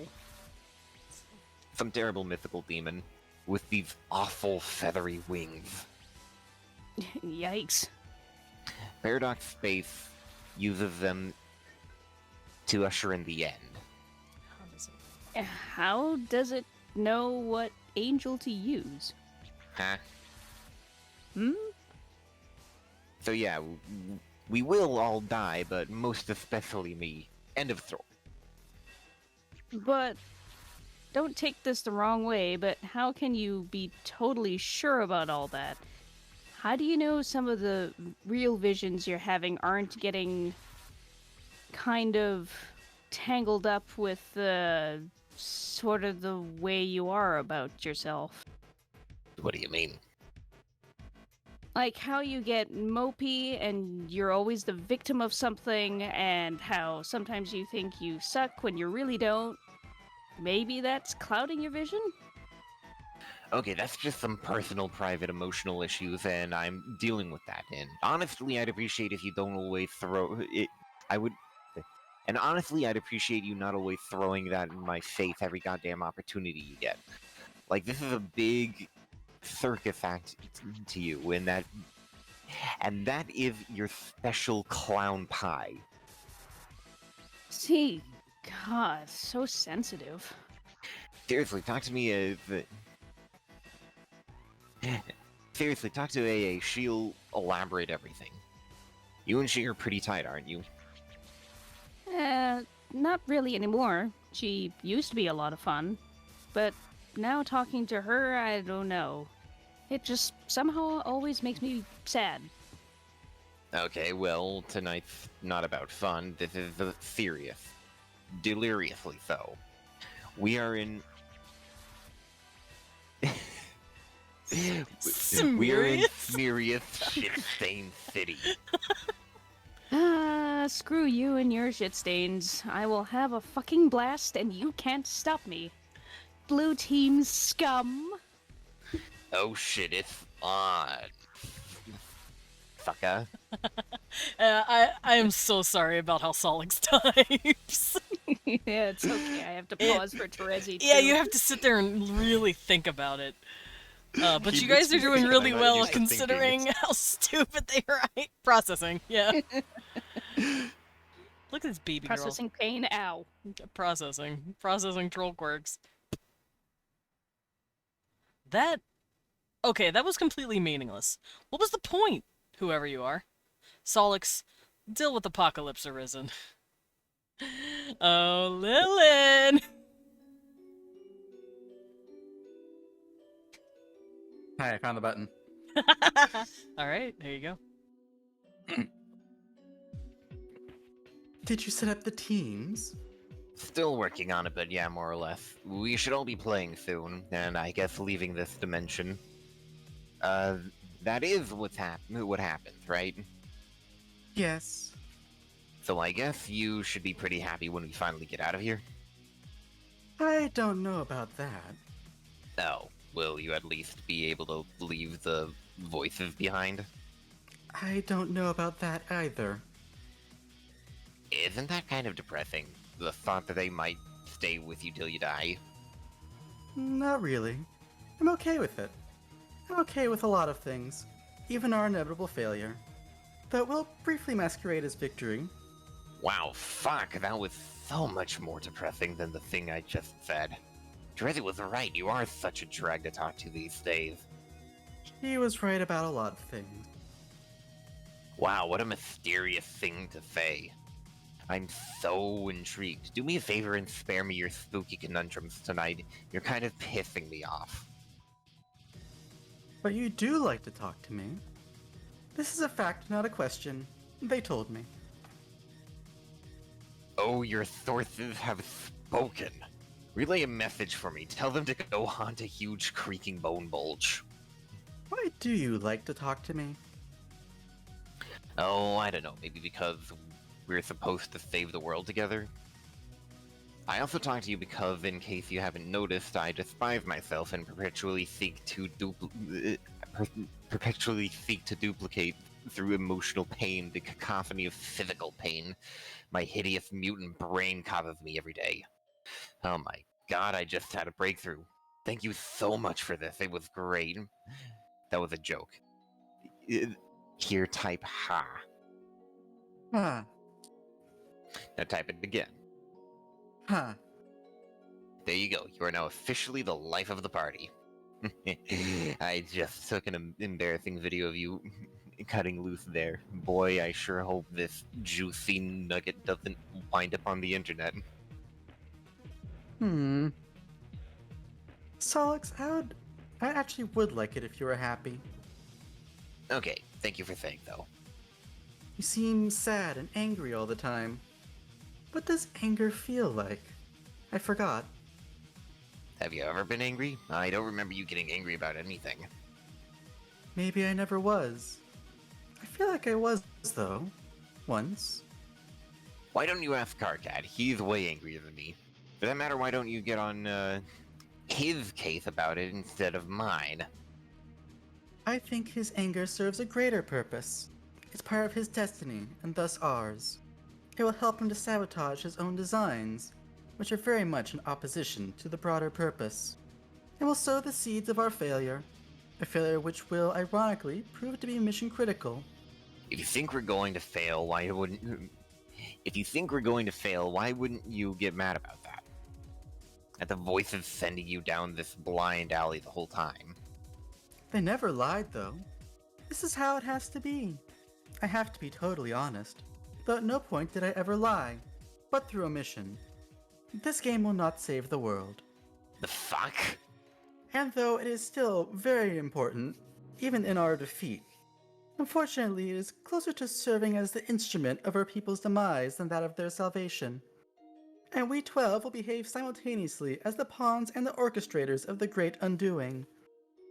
I don't want to play anymore then. You will, though. Fuck that, just watch. This shit is dusted. Check me out, all dusting it like a saucy fucking maid. It cannot be stopped. Meteors are en route. You know this, Solix.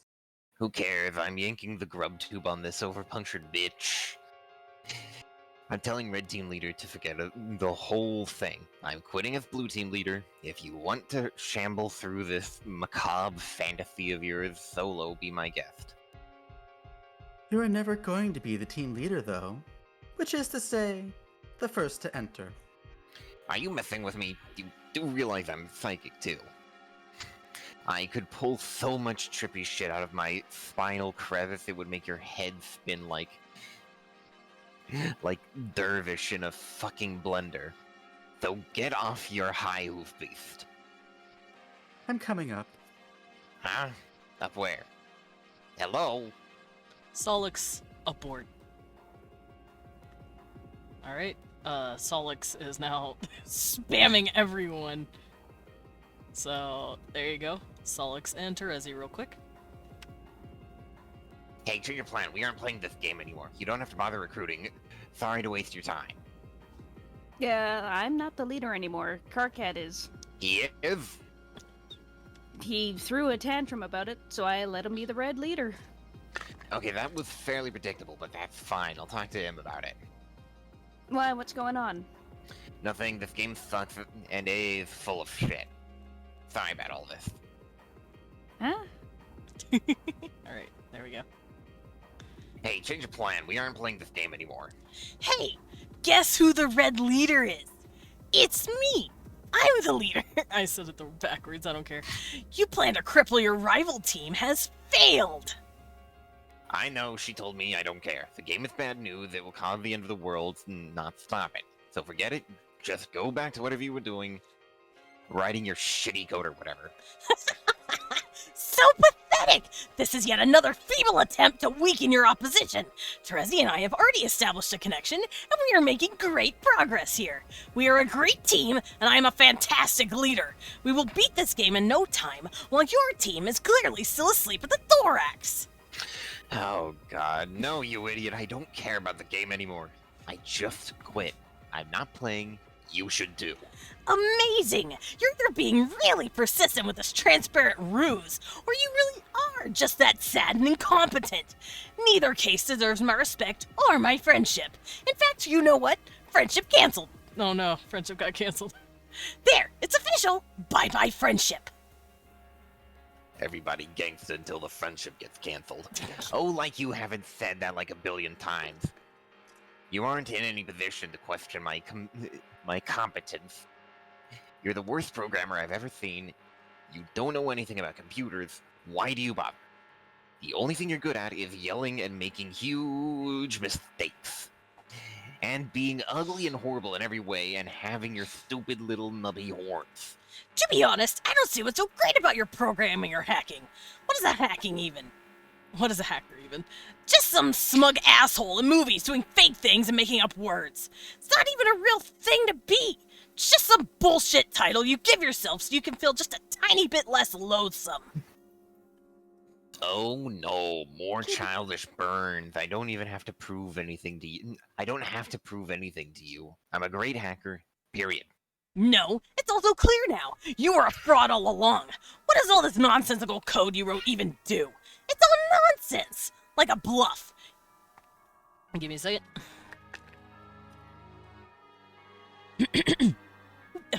Like a bluff. You just say, oh, Karkat will never understand what I wrote is bullshit, because he's too dumb to figure it out. Well, you're busted. These viruses here, I bet do nothing at all. Wait, KK. I bet if I ran them, nothing bad would happen. Might even improve my computer's performance. No, don't. How about this idiotic program with the red and blue code? Which is a meaningless thing to do with code anyway. What does that even mean? It's another one of your scams. Why not stick some bad clip art into the files too, and pretend that's code? Oh god, don't run that. I'm serious. What would happen? I'm not sure, but it would be really, really bad if you ran it. Just don't. Just as I thought! You can't even come up with a good lie when I press you on it. Your bluff has been called. Compiling as we speak, it will auto-run when it finishes. And now I have to attend to something outside, because Terezi's doing something just unspeakably stupid right now. Let's forget I said that. It was privileged information. You are the dumbest grubfucker on the planet, I swear. Later, douchebag. KK, do not run that code. Hello? Carcinogenesis computer has exploded. Oh my god. Karkat died. Yeah. You are highly startled by the totally unexpected explosion. Karkat and his friends, and everyone that would ever meet thereafter, would experience great misfortune on account of the curse unwittingly implemented through Solix's esoteric Mobius double reach-around virus. Every Troll's Lucis would soon die. All but one of their kernel sprites would be prototyped with a dead Lucis, each prior to entering the medium. Upon entry, they would have a bittersweet reunion with the metamorphosis. For the first time, the trolls would be able to have verbal conversations with their custodians, and would be guided by them along their journey. Sully. Unfortunately, the underlings of warring royalty would gain the benefits of the monstrous prototypings as well. Each sprite, except for one, would only be prototyped once. The players would learn quickly that while one pre-entry prototyping per player was absolutely necessary for ultimate success, additional pre-entry prototypings merely empowered their enemies unnecessarily. Aww.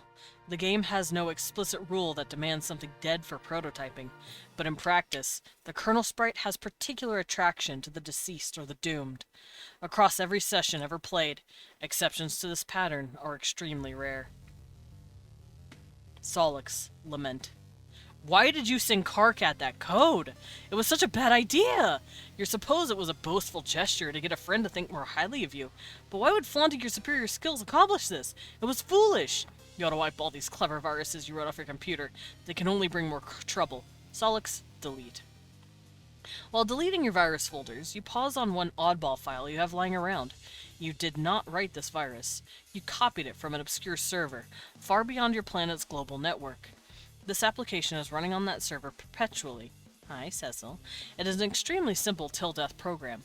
Its main loop is tied to the lifespan of the universe. When the universe dies, a mysterious subprogram will be executed. You have no way of knowing what that subprogram is, or does. It runs on a protected part of the server. It is completely unhackable. You delete the file, but it won't do much good. The program's already running elsewhere. Luckily, whatever harm it will do will not be done for many billions of years. And even then, what harm could a virus do after the expiration of the universe? That file always struck you as quite odd. Hacker voice, I'm not in! But Solix, even with his vision twofold, does not have the perceptional luxuries of our vision omnipresent. When executed, the subprogram will summon an indestructible demon into the recently voided universe. This monstrous being with the power to travel through time is inconvenienced very little by his arrival upon the Great Undoing. He has the entire cadaver of the expired universe to pick apart at his whim, from its birth through its swelling maturity and tapering decay. In reality, he is known to have marked for predation. He will go about assembling followers through various epochs, even going as far as personally establishing the parameters of his future summoning. Solix couldn't have known that the virus is essentially a formality. The demon is already here. Sounds like your Lucis is agitated about something up there. You already gave him a serving of honey today. If he thinks he can get more, well, that's just greedy. I wonder what could be bothering him. It's me, I'm the demon, it's Lilin. You keep your enormous Bicyclops chained to the roof of your communal hive stem. It's the only place there is room for him. Dueling with him on the roof during feeding time is a daily ordeal. He's angry. At a girl. Be the other girl. Kanina? You are now one of the 5 other girls. Aw, she's on her Lucis's head. Mm-hmm. Harry! Hi. Look at how beautiful her land is. This is where she lives. It's gorgeous. Also looks a lot like Jade's house. Oh man, it's also really close to a temple for some reason. Stop being the other girl. You are no longer the other girl, or any other of the 5 for that matter.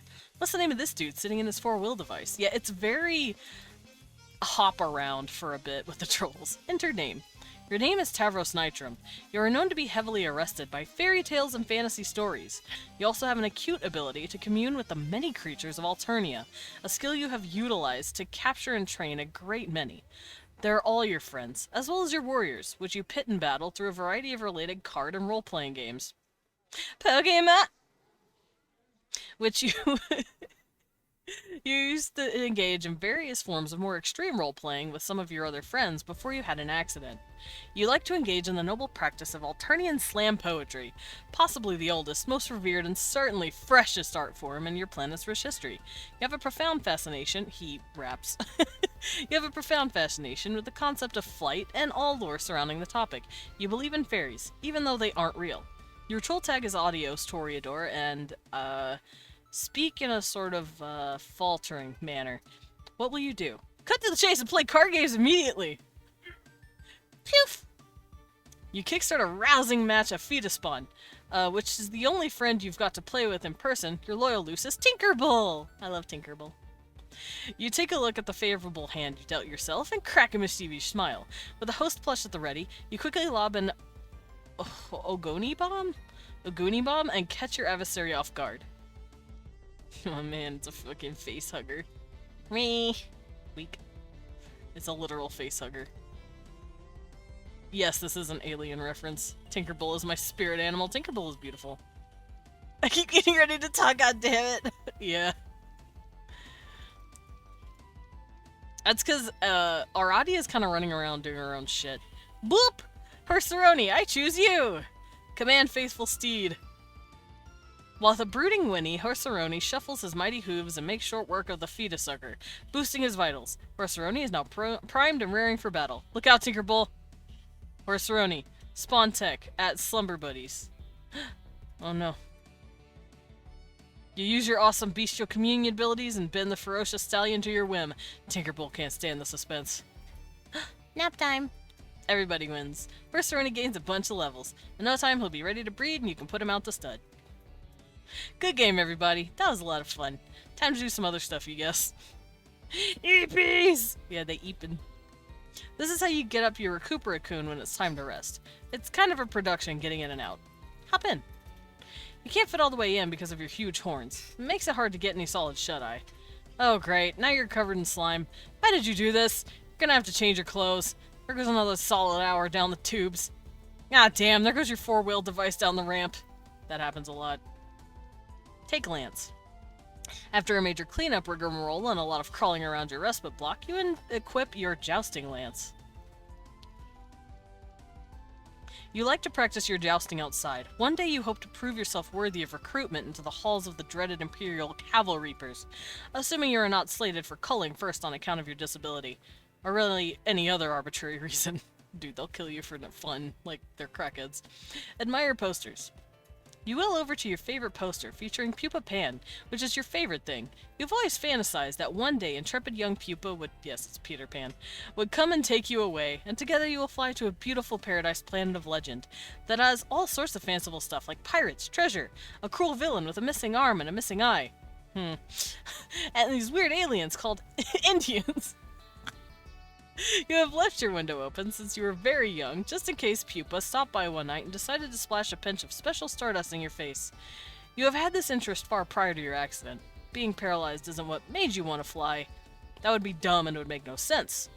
Being paralyzed does sort of make you want to be able to walk, though. Way in the future. Hey, of course, over the course of your long journey, at one point you were fitted with a cool pair of robo legs. The guy who likes to build robots built them for you. But then, he does like to break them more than he likes to build them. It's usually why he builds them in the first place. Occasionally, though, he will allow philanthropy to override misanthropy. Sorry, misanthropy.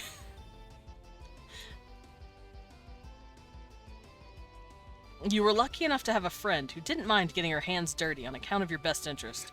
A friend with a chainsaw. The guy who likes to build robots just stood there and watched. It would always make everyone uncomfortable whenever he would just stand there and watch. And way back again. But before that, you have to scoot around in your will device. Oh no. Oh no, she's here. Oh no, I don't want to pop her. Throughout the various worlds of the medium, to endure all sorts of follies related to your disability, which on account of their great plurality and marginal relevance, we will not get to see. Just as well. Hi Renetta, welcome in. Wow, look what happens when you space out and contemplate the future like that. The messages start piling up. Tavros, deal with AG. I'm so sorry. I apologize immediately for this mean bitch. Tavros. Hey. Red team is gonna bite the dust. And I know you are on the red team. Whoa, really? Yeah, you totally are. My team's got no use for a boy that can't make no use of his legs. You were... Oh, 8. You were fated for a team of losers, full of blind girls and lame boys and cranky imbeciles.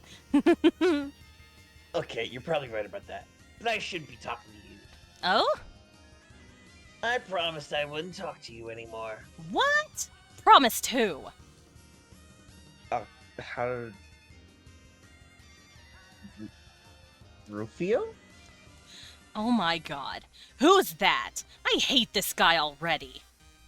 He's... Okay, someone said I should give my self-esteem a name. And to be careful about what I say to make sure I don't hurt his feelings. So he's imaginary. A fake. Like a made-up friend, the way fairies are. Made up by make-believe fakey fake fakes. Who told you to do something so fraudulent? Is that supposed to be like the letters? Or Yeah, like... GA. GA. But I don't know if she was joking about it. It might be a joke. I don't know. But I did it anyway. Oh man. What a meddler. I hate her meddling. Why is she always meddling? I don't know if it was a joke, but man. I don't think it was a joke. It was more like... Okay, complete this analogy. Laughing is to a joke, as meddling is to... Exactly. That's what she just did to you. It is worse than a joke. It's worse than anything you can do. Next time, tell her to can it. That's what I do. But she keeps bugging me. Bugging and fussing and meddling. What's her deal? I guess it's flattering she wants to talk to me so much, though. I guess I don't mind. It's cool. Anyway, Tavros, you've been amazingly boring as usual, so I'm going to go. Okay. The show needs to get on the freaking road. Believe it or not, the blue team doesn't have a single player in the session yet, while you guys have like 2 or 3 or such. Unbelievable. Whatever the holdup is. Oh well, let's face it. You guys need the head start. Okay, anyway, good luck to you. It'll be just like old times. Adios, Toria Snore. Bye. Bye. Once again, she gets worse than that, and I apologize. Bruh, I don't like... I love Vriska, but I hate Vriska. It's a weird relationship with me. Tavros, rap with TC. Period. Oh my god. Oh no! Oh no! This is the rap! I don't... This is when they start rapping. Fuck. Let's go! Let's go! Alright, here we go! Yeah! Alright, here you guys go. There you go. I mean, you're obviously not rapping right this second, but like... Fuck. Right. Mother, fuck my brother. I'm so sorry. I kind of zoned out there. Hi. That's okay. Words. I wasn't expecting you to not be zoned out for any reason, so I guess I don't understand your apology. Alright. Fuck yeah. It's all good anyway. I just zoned out when I was supposed to be all about being to tell you you're all on my team. Yeah. The red team, you mean? Shit, motherfucker, yeah, my wicked motherfucker. Honk, honk, honk. Okay, that's great. I just heard about this from someone I don't want to talk about. But it still basically qualifies as good news. Honk, honk, honk, honk, honk, honk. Fuck. You stole my fucking nose, bro. What got you even up in the gumption to all fucking do the shit like that? I don't know.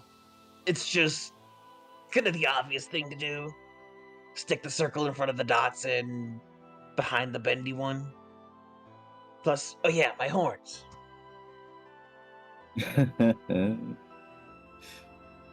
Maybe we could slam about it. Yeah, I could kick the shit out of some rhymes, bro. I'll stir up some fucking hell mirth and rip open a fucking big bag of harsh whimsy. Yeah, you could talk about your clown things, which I don't really understand ever, but that's okay. Because it's kind of funny. Whereas I'll address some topics pertaining to my interests and I guess personal motifs. Yeah, fuck yeah. And that be how shit's all usually up and fucking locked, bro. But first, here's the thing with the game. Oh yeah, I almost forgot about the red team game. Yeah, okay. If I remember right, this is how we're going to be juggling this shit. Lots of fucking balls in the air. Terezi's connected to Carcat, so he's fucking chill. Then I'm supposed to connect to her soon to get her all chill too. But she's in the woods doing something. When she comes back, she starts playing. So in the mean motherfucking time, I'm supposed to get you to connect to me. But I fucking spaced out and forgot. Because I guess I was way too motherfucking chill all up in this shit. Yeah, I understand. So just download this motherfucking I'm sending you so we can get this bitch down the stairs. Okay, I'll do that. And in the meantime, I shall cue up the strict beats. Oh, brother, now you all fucking up and done it. You are fucking well deep in a big sloppy massacre pie topped with motherfucking whipped rind. How strict are those beats at, motherfucker? Well, I turned up. Okay, I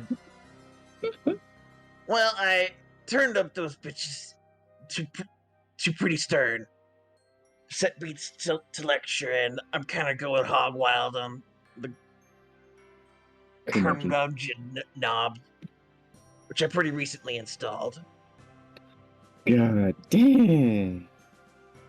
Tell me more while I get my reach on for this frosty brew. Oh boy. Okay, imagine an array of beats that set limits. They got a rule book. It doesn't pay to skim it because there's not a lot of latitude. They won't stand for an attitude. Crossing them's a habit you'd not really want to get into because they get pretty mad at you. Ugh, so fucking fresh. You need to be slapped fucking silly with a mouth like that. And if you got a problem with it, then I suggest you go and rap it, dude. Okay, I will. Just let me sneak up on this bottle of Fago and snap its neck like I'm a fucking Yes, it is laugh Lapsus. assassin. Laugh assassin. Femboy I Brazil, hate thank you that. for the follow. We are reading Okay. Homestuck. Take a Are seat and those enjoy. beats still chill? I'm gonna Yeah. scroll up real quick. Oh. Are they motherfucking strict? Yeah. I crack. Hiss. Motherfucking kick it. You both then proceed to have one of the worst rap-offs in the history of Paradox Space. Okay, I they believe do it. actually have a rap at some point. Thank fuck it's not this time. Well, Yeah, like they had a They do have a Tavros had a wrap-up. small one, but it wasn't. Yeah. It But they wasn't actually the one. do have like a full-blown rap at some point. 10 out of 10. It's fucking... God, I hate you, Hussy. All right, let's. Thank you. I hate these two characters in a vacuum. I love it. Baby girl. Terezi, you make your way through the burning woods to meet the Lucis you never had. It's time for her to hatch. It's now or never. Oh. Since the world is about to end anyway, you suppose it no longer matters if the doomsday scale is tipped. The counterweight is the skull of an ancient mother grub, slain thousands of solar sweeps ago. The egg contains a rare species of dragon, which remains blind until maturity, until its other senses, and using its other senses to survive. It has balanced the skull here for millennia, waiting for the warmth of a meteor-sparked forest fire before hatching. In case it wasn't clear, dragons are real. While she slept in her egg, she would communicate with you in your sleep. After your accident, she would use your dreams to teach you to detect the world around you without vision. As you learned, your dreams became more vivid, which before there was darkness, odors and flavors painted a striking picture. You found yourself surrounded by bright honey walls, and in the sky was a huge tasty ball of cotton candy, which is a sweet troll delicacy we wouldn't know anything about. The first time you caught a glimpse of this world in your dreams, there was no turning back. She saw Prospect. If we all, for those of you who remember back what this is, I wish cotton candy was real. This is Prospect, the dream world for Prospect dreamers in the game. Jade spent most of her life here. The young Lucis would take to the sky and promptly get herself killed. This would be much more shocking and maybe a little bit more sad if we didn't already know it was going to happen. We already knew this, but of course, you didn't. The dragon never smelled it coming. She would fall from your tree hive. On your return, she would be scooped up by a sympathetic ally and deposited into the kernel sprite. Then, you and she could talk. There would be plenty to discuss. The Doomsday device would display the amount of time you had to get back to your hive and enter the medium before the forest was destroyed. At the time, it wouldn't occur to you to wonder whether the device also... Specific numbers, remember that. Remember 413 was everywhere in the kids session? 612 is everywhere in the trolls session. At the time, it wouldn't occur to you to wonder whether the device was directly responsible for the apocalypse, or merely served as its precisely calibrated harbinger. And it certainly wouldn't occur to you to cast doubt on any perceived difference between those two things. It wouldn't be until later, when you better understood the game you were about to play. Be the other girl. Hi, Radia. You are now the other girl. Render the girl in a more symbolic manner. Boop. That's better. We can now properly introduced. Who is this spooky lady? Enter name. Your name is Aradia Megiddo. She got reduced. You once had a number of interests, which in time you have lost interest in. You seem to recollect once having fondness for archaeology, though you now have trouble finding your present calling. YouTube's trying to pause my video again. Which came through the discovery of these mystic ruins, on which you presently stand, and which you recently desecrated out of boredom. Guiding you to this calling were the voices of the dead, which you have been able to hear since you were young. The voices have become louder as the Great Undoing approaches. This trend and escalation began after the accident involving a certain kind of role-playing, which might have been another one of your interests once upon a time. Babyfied, smalled. It doesn't matter much anymore. The accident resulted in the death of your Lucis, which prompted you to leave your home and take up these ruins as residence. On the instruction of your ancestors, you have recovered mysterious technology from the ruins, and convinced a friend to adapt it into a game that will bring about the destruction of your civilization. And by convinced, you suppose you mean tricked. He has tentatively named the game Scrub, which is a word that is not terribly elegant. If it were marketed by a legitimate game company instead of rapidly patched together by a young hacker, it would ostensibly be given a better title. He is presently mobilizing 12 friends to play it, including him and yourself. He believes he will lead the blue team, but he is wrong. Your troll tag is Apocalypse Arisen, and there is a pronounced hollowness to your words. What will you do? Aradia, retrieve computer. It's the Ouija board. It's a Luigi board. It's not up to you to decide what you retrieve from your Celotex. It's up to the spirits.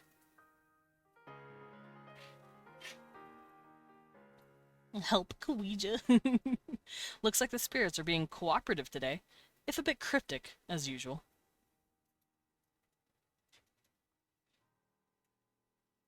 I think that says Crosby or something. Who's this douchebag? You found this baffling artifact some time ago on one of your digs. The creature on its facade is completely mystifying. You have taken to using it as your primary computing device on account of its bizarre novelty, as well as convenient portability. Oh, look, who's bothering you again? She's always bugging you. Bugging and fussing and meddling. What's her deal? You guess it's flattering that she wants to talk to you so much, though. You're okay with it. You're okay with a lot of things. Aradia, humor GA. Ari! I'm here. Hey guys, go. Hi again, Aradia. Oh no. So I guess tonight is the night you blow everything up. Is there nothing I can do to change your mind? No. Or yes. Yes, there's nothing. And no, you can't. But you shouldn't pretend as if you believe this has anything to do with the state of my mind, or the decisions it will make or has already made. Yeah, I guess not. I thought it'd be friendly, though, and remind you that you do, in fact, have a hand in all of that. Terrible things that are about to happen, because that's what friends are for. And the fact that what ensues will be terrible is an immutable fact I am stating for the record. And the fact that we will not be on the same team is similarly immutable. It does not mean that teamwork is what isn't taking place here. Sorry, I didn't follow that. I'll be here to help if you need me. Okay. Thanks. Cute. Tick, tock, tick, tock, tick, tock. Waiting for the apocalypse is so boring.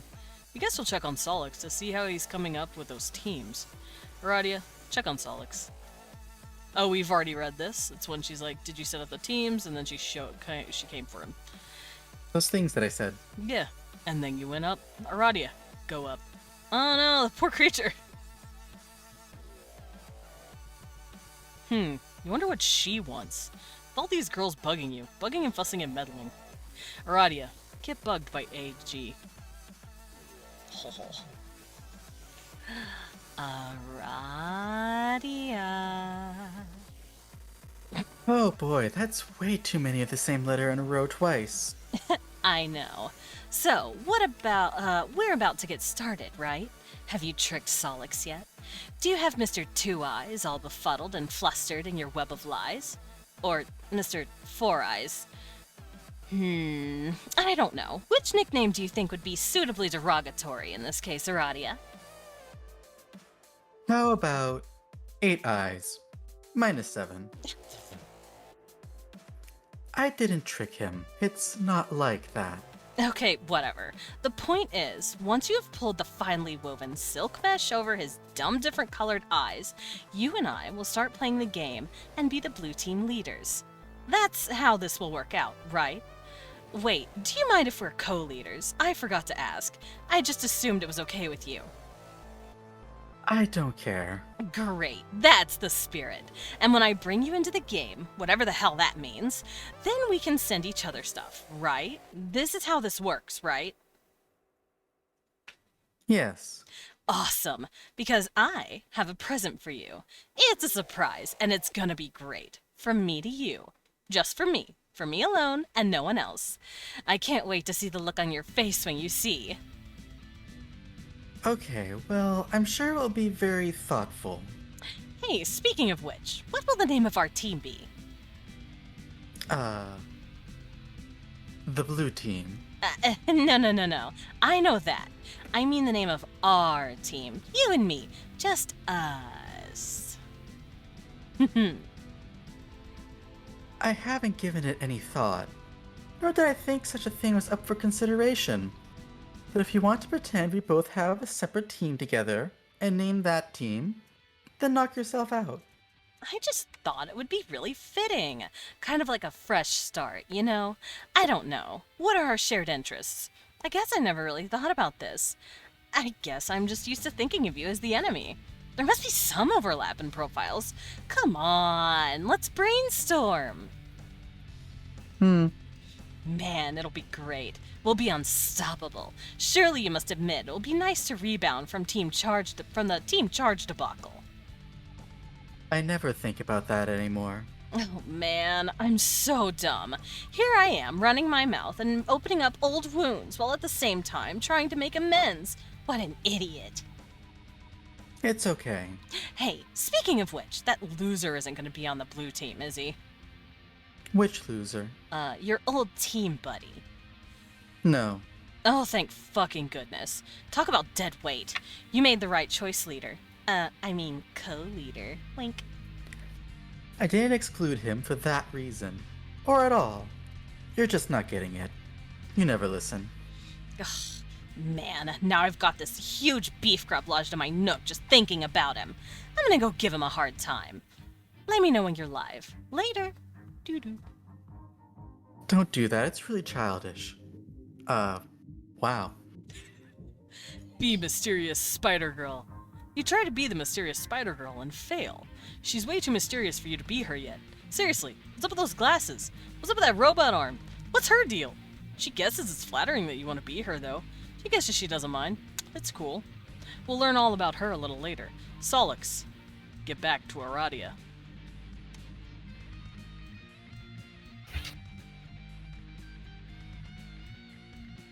Alright, let's go. Alrighty, I would like to apologize. I flew off the handle there. It was like the handle with the bald guy going really fast and I was his toupee. So I'm sorry, it was my fault. It's okay. I hope we're still friends. Yes, we are. So anyway, I think even though I quit as leader, I'm still going to play the game. Because it's either that or get totally creamed by all these fucking space boulders. Hey, maybe we can make the best of the game anyway, even though I guess we're going to lose. You forgot the twos too! No, I'm sorry. You can't, Solix. Not yet. Oh my god, you're going to give me shit again? After I crawled on my belly like that, all groveling at you. Like some low-class guy with whatever colored blood is lower on the hierarchy than mine. What's worse than yellow? Fuck this confusing caste system.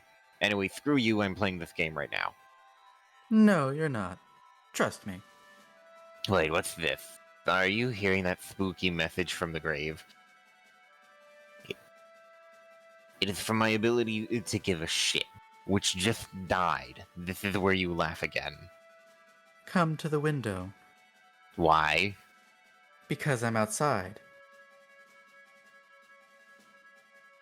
I think How am I it's supposed to BS. interpret that? BS. Bullshit. Take a look. I don't see anything out there. Come closer, you'll see me. I promise. God, I'm just bulge deep in the fecal matter of a wildly incontinent tooth beast, but okay, I'll indulge you. Here I go. Solix, look out window. Okay, looking out this lousy stupid goddamn window. Lousy stupid goddamn psychics. Nap time. Actually, me. Much later, when you finally wake up, you discover all of your teammates has connected to each other and entered the medium. You would be the last to enter. Your long nap would facilitate a series of important dreams that would prove essential in support of your teammates. But here and now, the destruction of your hive would be imminent unless you could quickly establish a connection to the first player of the group and complete the chain. Solix, wake up. The mind honey. Some of it got in your mouth. You do not, under any circumstance, eat the mind honey. Blam! I think he ruined his house. Oh no. And his boy was up there. Since that moody kid is busy flipping his bifurcated lid, we might as well take a moment to get to know this silly cat girl. Gosh, who is she? Enter name. Your name is Nepeta Lejean. You live in a cave that is also a hive, but still mostly just a cave. You like to engage in friendly role-playing, but not the dangerous kind. Never the dangerous kind, it's too dangerous! Too many of your good friends have gotten hurt that way. Your daily routine is dangerous enough as it is. You prowl the wilderness for great beasts and stalk them and take them down with nothing but your sharp claws and teeth. You take them back to your cave and eat them, and from time to time wear their pelts for fun. You like to paint wall comics using blood and soot and ash, depicting exciting tales from the hunt, and other goofy stories about you and your numerous pals. Your best pal of all is a little bossy, and people wonder why you even bother with him, but someone has to keep him pacified. If not you, then who? Everyone has an important job to do. Your troll tag is Arsenic Catnip, and your speech precedes itself with the face of your Lucis, who is possibly the cutest and perhaps the best kitty you have ever seen. Look at that kitty right there. Nepeta, retrieve claws from arms. I used to call her Nepeta, but I don't think that's correct. You're always wearing your claw gloves. You never know when you might encounter some unsuspecting prey, or when some prey might encounter an unsuspecting you. Squish that cat. What do you mean, Lumen? On Alternia, everything is considered unsuspecting prey by everything else. Nepeta, scratch Lucis behind ears. Kitty, kitty, kitty. She sure enjoys a good scratch. Pounce de Leon is the best kitty cat. You and she go on adventures together in search of the Fountain of Cute. You ride your sure-pawed mount into the rugged frontier, and sometimes she rides you when she gets tired, which is frequently. It sure will be sad when she dies. But who knows how long that'll happen? We might even really have time to find out. Later there was a cave-in. Nepeta, examine computer. You saunter over to your drawing tablet computer. Oh, I have to talk to myself. You use this to draw. On a computer! It would be cool if this could somehow be adapted to serve as a fetch modus as well. That would be so much more fun than the frustrating one you're using now. You wonder what this Grubby fellow wants. Probably something to do with that game. That seems to be all anybody's talking about lately. Nepeta, answer Carcat. Oh boy. Sweats. Okay, give me a sec. I need my water. Thank you, Sugar Skull. Everyone who's been voicing, and for those of you who are thirsty, please take a sip. Take care of that voice box. Ladies and gentlemen. Oh yeah, she writes. She writes it, and then it boops into the thing. Look how cute that is. She drew on it. Hey! AC perks up curiously. She wiggles her rear a bit, and then chases something she sees bounce into one of Carcat's shoes. Carcat can't believe he has to sink this low. Carcat can't believe he's asking a feral girl in a cave to join his team. Carcat mystifies an infinite befuddlement over the fact that you are presently the best remaining candidate for the red team. Hi, GD, welcome in. I am? I mean, AC says I am, wondrously. Yes, and Carcat can't fucking believe that. Carcat thinks about that a bit, and his jaw drops open and breaks a huge column of bricks like a fucking kung fu master. AC gathers up all the brick pieces and builds a cute little house and invites Carcat inside. Okay, good. It's good that you're talking about building, even if it's in the most inane possible context. You're gonna be doing a lot of it. Yeah, that sounds like fun. Okay, what do I do? Okay, briefing. Me, Terezi, Gamzee, and Tavros are all playing now. The connection order is AT, TC, GC, CG. We need someone to connect to Toreador and get him in the game. I have GA lined up for the red team, because she's one of the few remaining sane ones left to play. Okay, the only sane one. But she doesn't want to connect yet because of some mysterious bullshit, so I was like, whatever. What else is new? So I guess that leaves you. Terezi said she had you lined up to play back when she was the fake leader, so I said fine. So just connect to Tavros later. We'll worry about it getting you in. Alright, I will talk to him about that. Oh, AC pauses and looks a little bit of chagrin. I forgot to have to talk to someone else about this. I have been procrastinating. Oh God, are you really serious? It's not that big a deal. This boggles my mind. How can you be best friends with the only guy on the planet who's a bigger asshole than me? He's not so bad. He's scum. But whatever. You've got to do, I guess. Tavros is waiting. Nepeta, consult with friend on the matter. Barfs cutely. Oh, this man. AC twitches her friendly whiskers at CT. Hi. CT perplexes over where he put that important wrench that he needed for building a fancy robot or something. He says, "Now where did that silly old wrench go?" Look, what are you expecting to accomplish with this? But look! CT peeks around the corner to find a very playful kitty has stolen the robot wrench and is now kicking it vigorously with her hind legs. This is foolishness upon 100 prior, equally unsolicited foolishness. You'll stop now. You're so lame! I'm not. I'm fine. No, lame. No, I'm not. Lame! No. You've never played a fun pretend game with me ever, even once. Even Carl does it sometimes, even if he does it in a grumpy and insincere way. But at least it's still fun.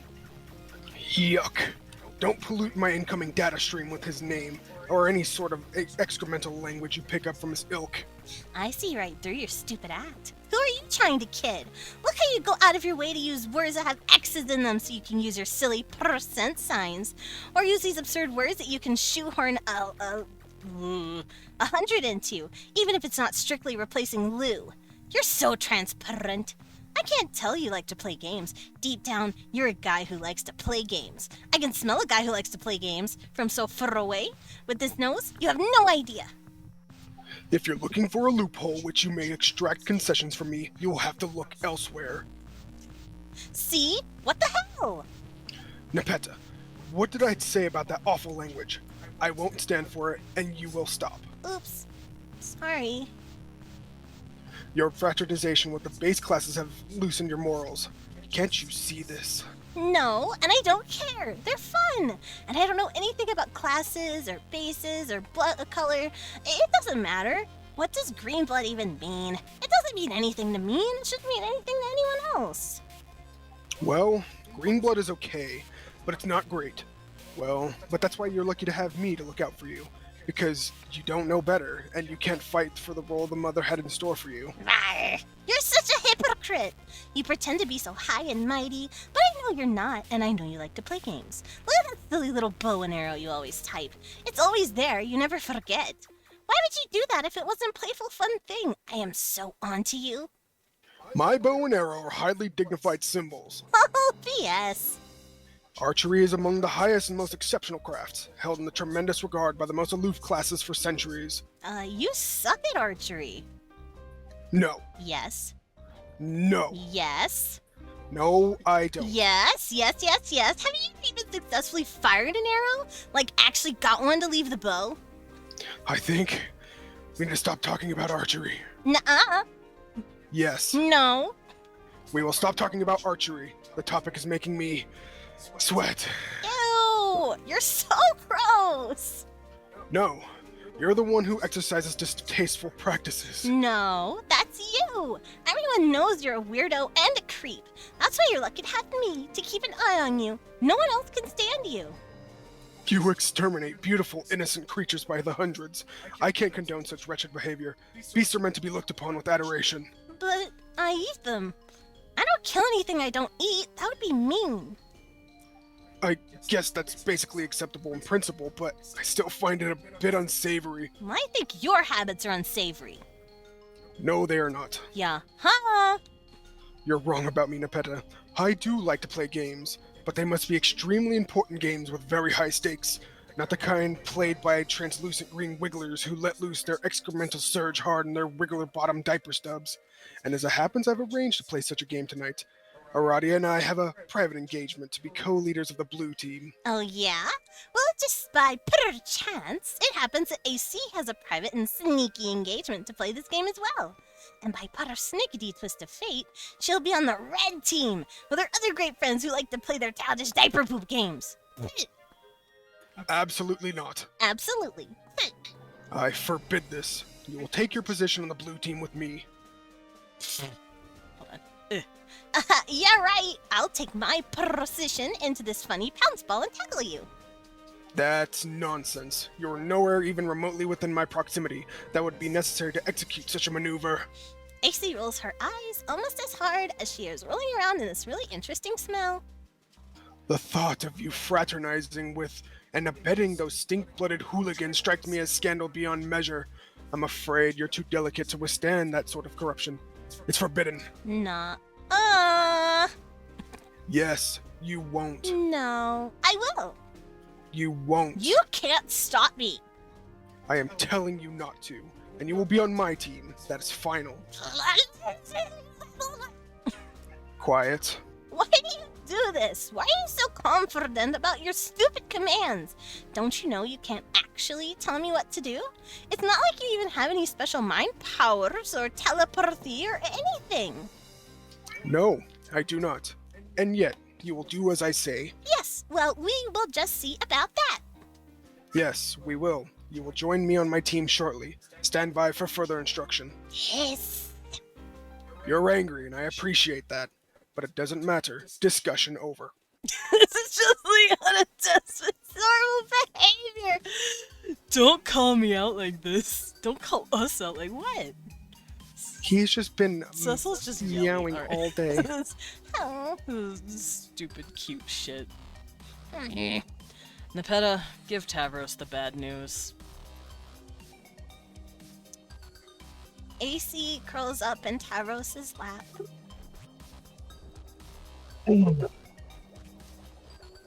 Okay, for the time being, and for the sake of this fantasy scenario, I pretend that my cat allergies aren't that bad.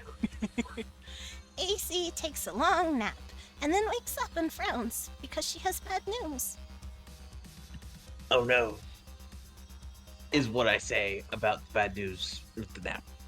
Tavros, I'm sorry. I can't be on your team. I'm not allowed. Oh, that's okay. Then I guess he said no then? Yes, unfortunately. I'm so mad. It's probably for the best that you listen to him. I don't know. You think so? Well, if you didn't listen to him before, you might have played some games with us before. Something bad might have happened to you. Perhaps. But I still feel bad. I'll find another player. It's not a big deal. Good luck being on the blue team. Okay, thanks. Aw, you finally recall your days of a far more intensive role-playing. It seemed like so long ago. Aside from a few unfortunate moments, it was a lot of fun. If you had to do it all over again, you suppose you would select better company. Maybe this game you're playing tonight will rekindle some of that excitement. Tinkerbell? Flashback! You stand in your room on a healthy pair of legs and a plucky little outfit. You are a low-level boy Skylark, and you wield an inexpensive dagger lance, which is the closest thing to a jousting lance you can wield that is still compatible with your favorite class. You are about to play a popular game called Flarp, which, unlike most games published by major developers, was given a graceful and aesthetically pleasing name. It's a title that extreme role-playing genre, and playing it without caution can have serious real-world consequences. But that's what makes it fun. When you activate Flarp Scrub, the campaign programmed for tonight will begin. Team Charge will be dueling Team Scourge as usual. This is gonna be great. Tavros, contact fellow Team Charge member. Aradia, hey! When she's actually happy. Alright. Radia, my grub is laying now, so I'll be ready soon. Cool. Mine too. I don't know where Terezi is, though. She's running late. Oh, we should wait. No. I'll be here... clouding? Clouding her campaign for her regardless, with or without her. Her loss if she doesn't make it. I'll give you a chance to gain some ground. Okay. You picked a tough class, Havros. None of the really useful combat abilities come into play until you reach a very high level. But I suppose it'll be rewarding when you get there.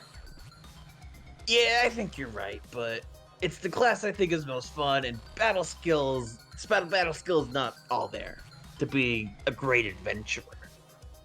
I couldn't agree more.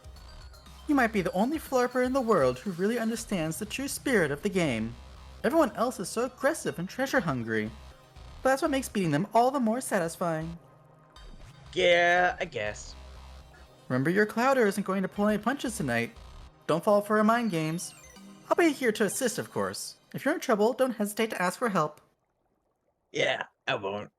Thanks, Aradia. No problem. Tavros, hatch campaign. Your campaign's gaming flabstractions hatch out of their eggs. These comprise all the data and procedures you will need for your adventure tonight. They disperse throughout the terrain surrounding your hive. They follow both pre-programmed and live instructions by your Clouder, a member of Team Scourge, whose role it is to provide you with a challenging scenario, while your teammate does the same for Scourge's other player. Go outside and begin adventure. You take your starting position in the field. The game is afoot, and anything can happen now.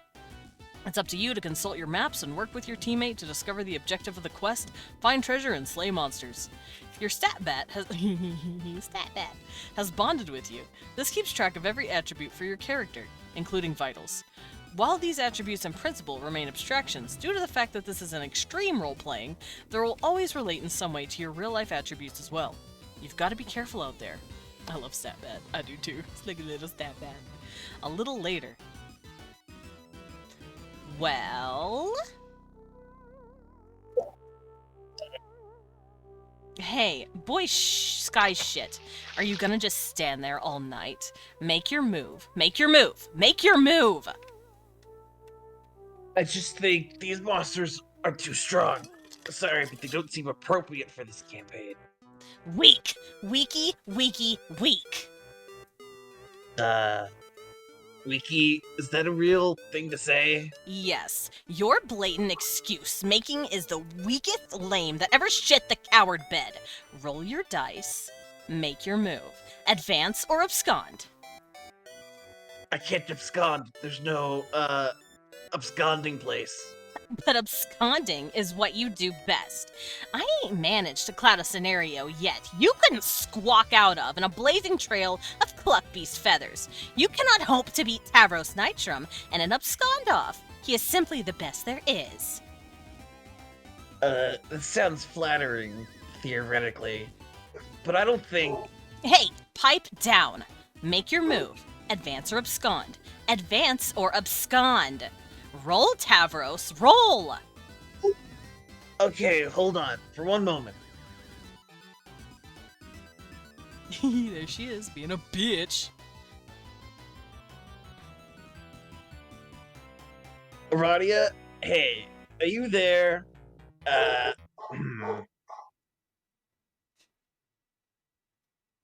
Hey, Terezi, I have a problem. No one can help you, Tavros. Okay. Time to decide. Where is everybody? What does that have to do with your present cowardice? I don't know. Probably not. Are you going to roll? No, I can't. Why not? Because I was thinking about the numbers, and it's impossible for there to be a favorable outcome, no matter what the dice do. So, you give up? Yeah, maybe. Then why not roll and make it official? Why would you want to cheapskate me out of bonuses like that? Ugh, it's so thoughtless. Am I gonna have to take matters into my own hands to make your move for you? I thought you could use powers. I mean, real life powers, not game ones. It's against the rules. But if you're going to break the rules and refuse to roll, what choice do I have? I hate that it had to come to this, but what can I do? Tavros, have you mentioned how cute you look in that plucky little outfit? Why, if I didn't know better, I'd say I was playing with Pupa Pan himself. Isn't that what you want, Tavros? To be like Pupa? Of course you do. What boy wouldn't want to be like Pupa? So dashing and brave. He is everything you are not. For one thing, he can fly. Do you want to fly, Tavros? Have you ever tried to fly? I bet you haven't. How about we take to the skies, Pupa? You like that idea? Yes, you do. I can feel it in your simple, malleable brain. You want to fly so bad. Fly, Pupa! Yeah, she threw him off the cliff.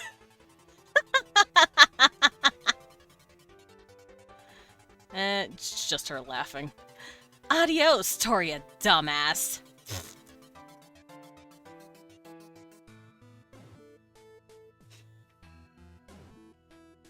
There we go. Tavros.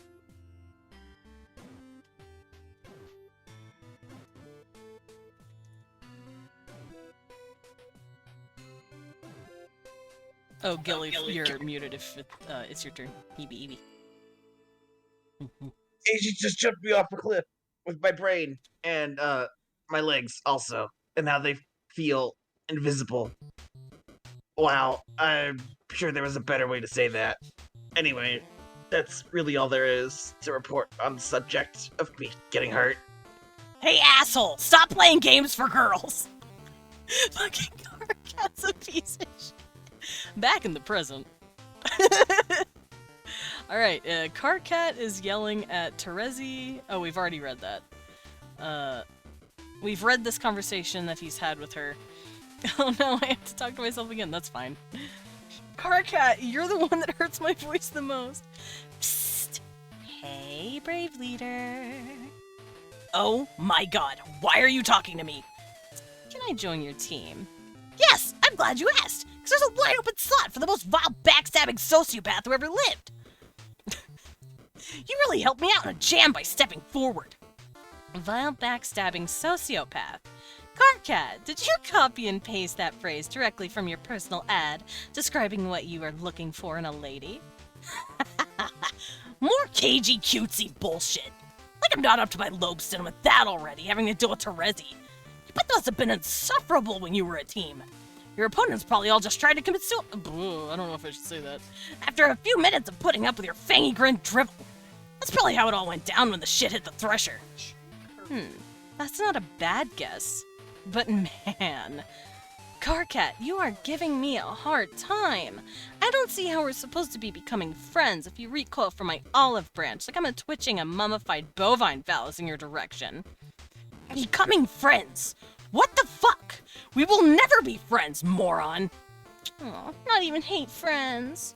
No, more like twitchy-eyed projectile vomiting and utter disgust friends, while I perforate my bone bulge with a culling fork. Yes, I'll take it.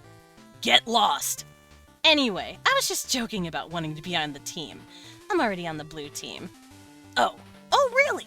Wait, let me count out 8 of these things. Hold on. There. Now I'm an enormous tool forever. Yes, Aradia and I have an arrangement. We will be co-leaders. But really, I will be the leader. Shh, don't tell anyone. What do you think, Carcat? Can you take on 2 dangerous ladies at once? Yawn. Come on! Aren't you a little nervous that I'll oppose you? You should be. No, you're just a run-of-the-mill little fucked-up girl. A troll kager a dozen. I'll be taking apart the blue team with brutal efficiency. You'll see. You never played one of your dumb games with me, so you'll never have the privilege of seeing what I can do. Enjoy the show, sweetheart. Just don't ever think about using your mind control tricks on my players. Remember your truce. Those days are far behind me. Anyway, I can't control just anybody. They've got to be impressionable. Like you. You can't control me. Sure I can. I just choose not to. Yeah, okay. I find your mind totally unpalatable to browse.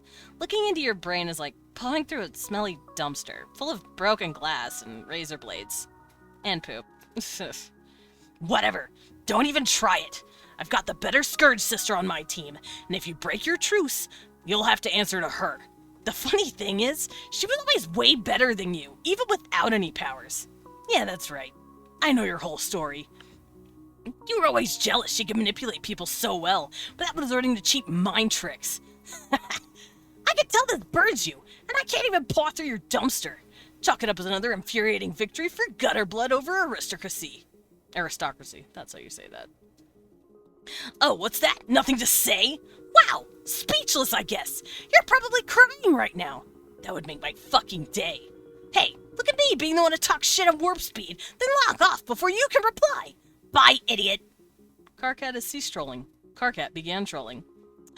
Oh, back so soon. Did your thumb slip on the button? I guess you can't get enough of me. You made me do that, and you know it. You ain't got nothing on me, and you can't prove shit. Anyway, Karkat, I just wanted to say, heart. Karkat, be the other asshole. You are now the other.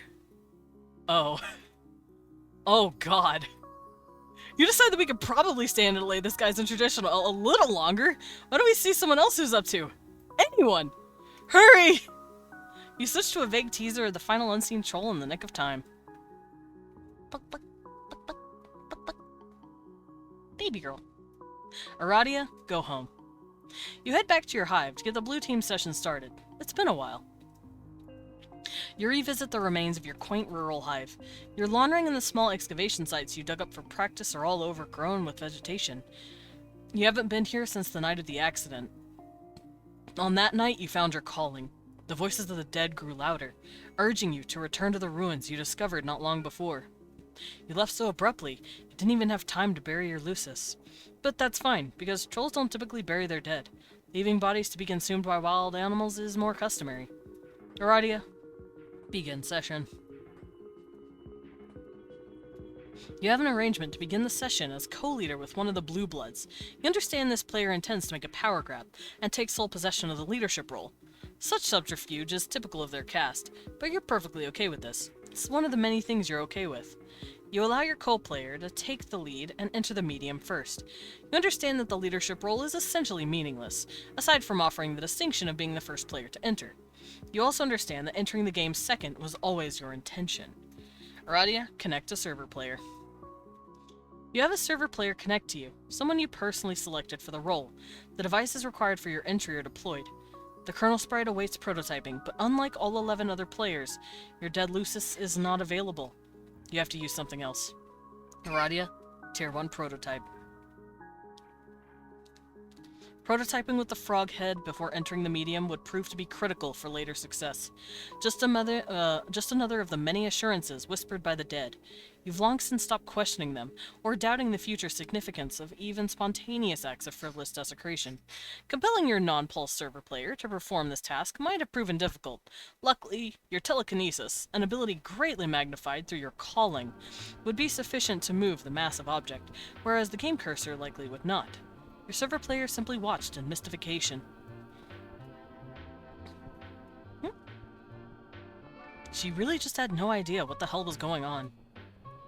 Aradia, enter. You enter the medium, taking the place in Land of Quartz and Melody as the Maid of Time.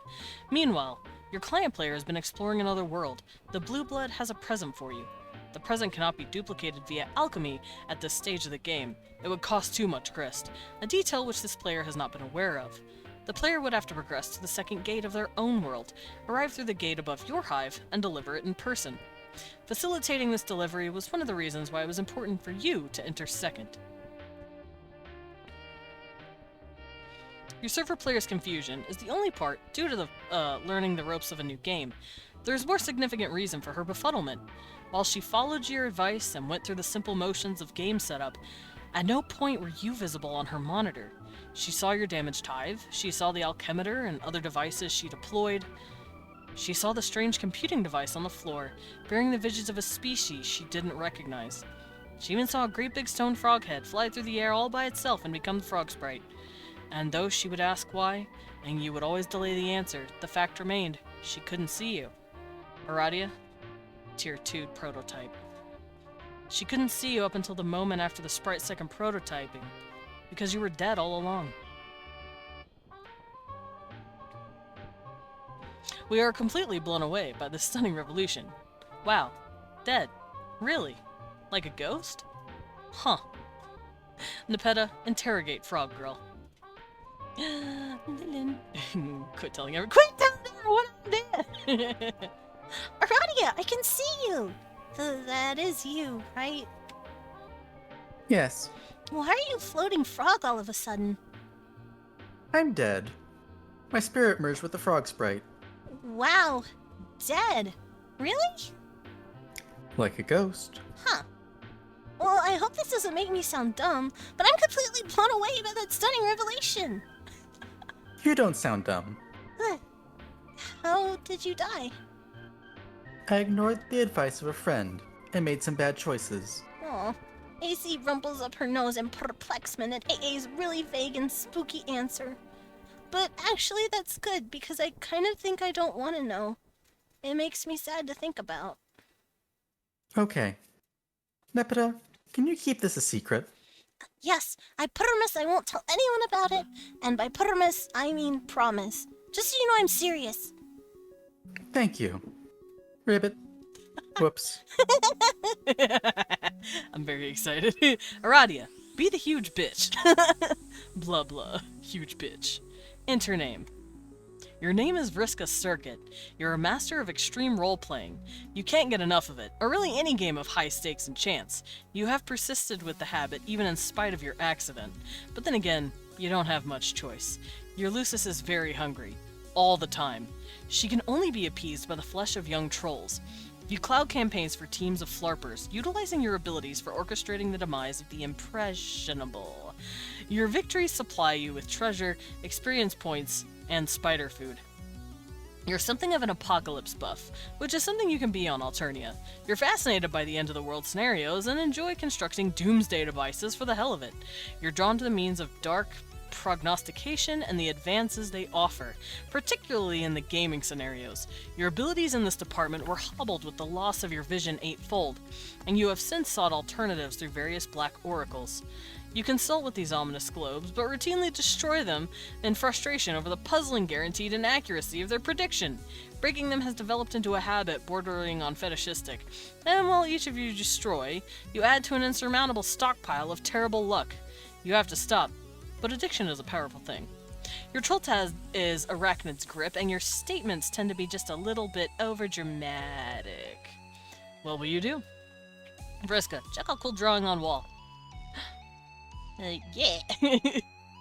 You drew your own role-playing character for fun, as many flarpers are prone to do. She's the best character, and you wish you were her. Oh wait, you are her! Your wish has been granted, probably as a special boon for being so great at everything. Her name is Marquise Spinneret Mindfang, scourge of land dwellers and sea dwellers alike, and worst nightmare to silly boy skylarks everywhere. She has accumulated more treasure and gained more levels than any member of the Petticoat Sea Grift class ever. She gained all the levels. All of them. Yeah! Vriska, proceed to computer. She stepped on a die 4. Fuck. I know that feeling. You have a lot to do. So many irons in the fire. Ow! Lousy dice. You just can't ever seem to go anywhere in your hive without stepping on an errant D4. Pointy little bastards. It's just your bad luck, you guess. You had such terrible luck ever since your accident. And it just keeps getting worse. As far as you're concerned, the world can't end soon enough. As you were saying, so many irons in the fire. Such a tangled web. It's a web full of flaming irons and mixed metaphors. Tonight is a big night. You have a lot of meddling to catch up on tonight. Bugging and fussing and meddling. Vriska, take dice. Look at those dice.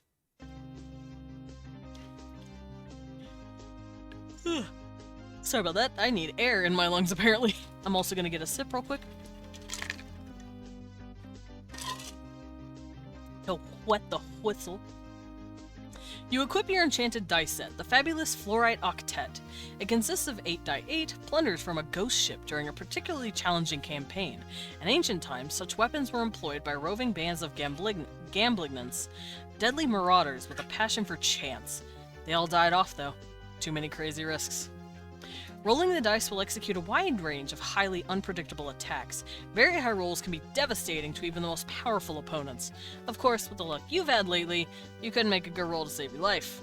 Gotta do something about this awful luck. Gotta catch a break. Gotta catch them all. When you get worked up about stuff, you put 8s in places that don't really make a lot of sense phonetically. Begin meddling! Time to get this show on the road. There's so many people to meddle with tonight. After you ditch an unwelcome solicitor first, that is, doesn't she realize how rude it is to meddle?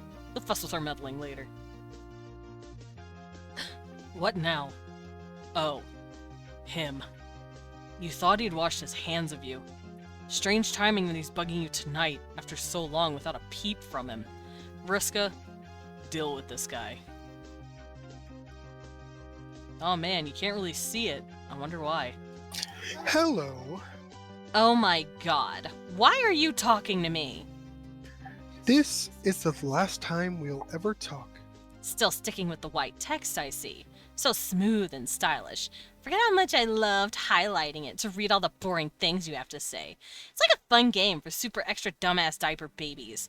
Like opening a present. Find out what obnoxious thing the mysterious tool typed. What is it? Parting courtesy, I suppose. All the ways I've exploited you were meant to bring about the events that will take place this evening. Knowing this will provide context for the events in your near future and will affect how you behave in response. These events will be just as important as those preceding it. I've gone to great lengths, you see. You didn't exploit me. You're just a petty douche with a bad temper who likes to play games, and all I did was humor you. I did exploit you, very thoroughly. It was easy. So full of yourself. Have I ever lost a game? Don't change the subject! What subject were you referring to? Ugh. I'm gonna log off in a big huff, and you have to promise not to use that nasty trick where you log me back out of some petty douchey spite. And then we can go back to never talking, because man, that was heaven when it was like that. There's no need for that kind of assurance. I'll be brief. I no longer hold you accountable for any wrongdoing. In fact, I've given you a transgression very little thought since the incident. If you acknowledge this amnesty and regard it as sincere, you may begin to find the odds falling in your favor again. This may be essential if you're to succeed on your journey. Slow down. Man, I'm just wearing out so many pens taking all these important notes. Fuck you for ruining all my good note-taking pens and giving me this terrible cramp in my good note-taking hand. Incredible. The risks you take with your scorn. But of course it was unpleasant. Simplistic temperament that made you easy to control. Vicious and predictable, like an insect. If you turn a swarm of wasps on a crowd, the outcome is certain. It takes no skilled strategist to understand this. You were in fact a waste of my talents. A primitive expedient. Look, what a snob. You're worse than that meddly meddler metal friend. I wonder why they waste their camaraderie on you. I'll never understand it. I thought you said you'd be brief. I'll say one last thing. Through the magnitude of ensuing destruction resulting directly from your actions will be neither impossible or necessary for you to fathom. There nevertheless ought to be a silver lining.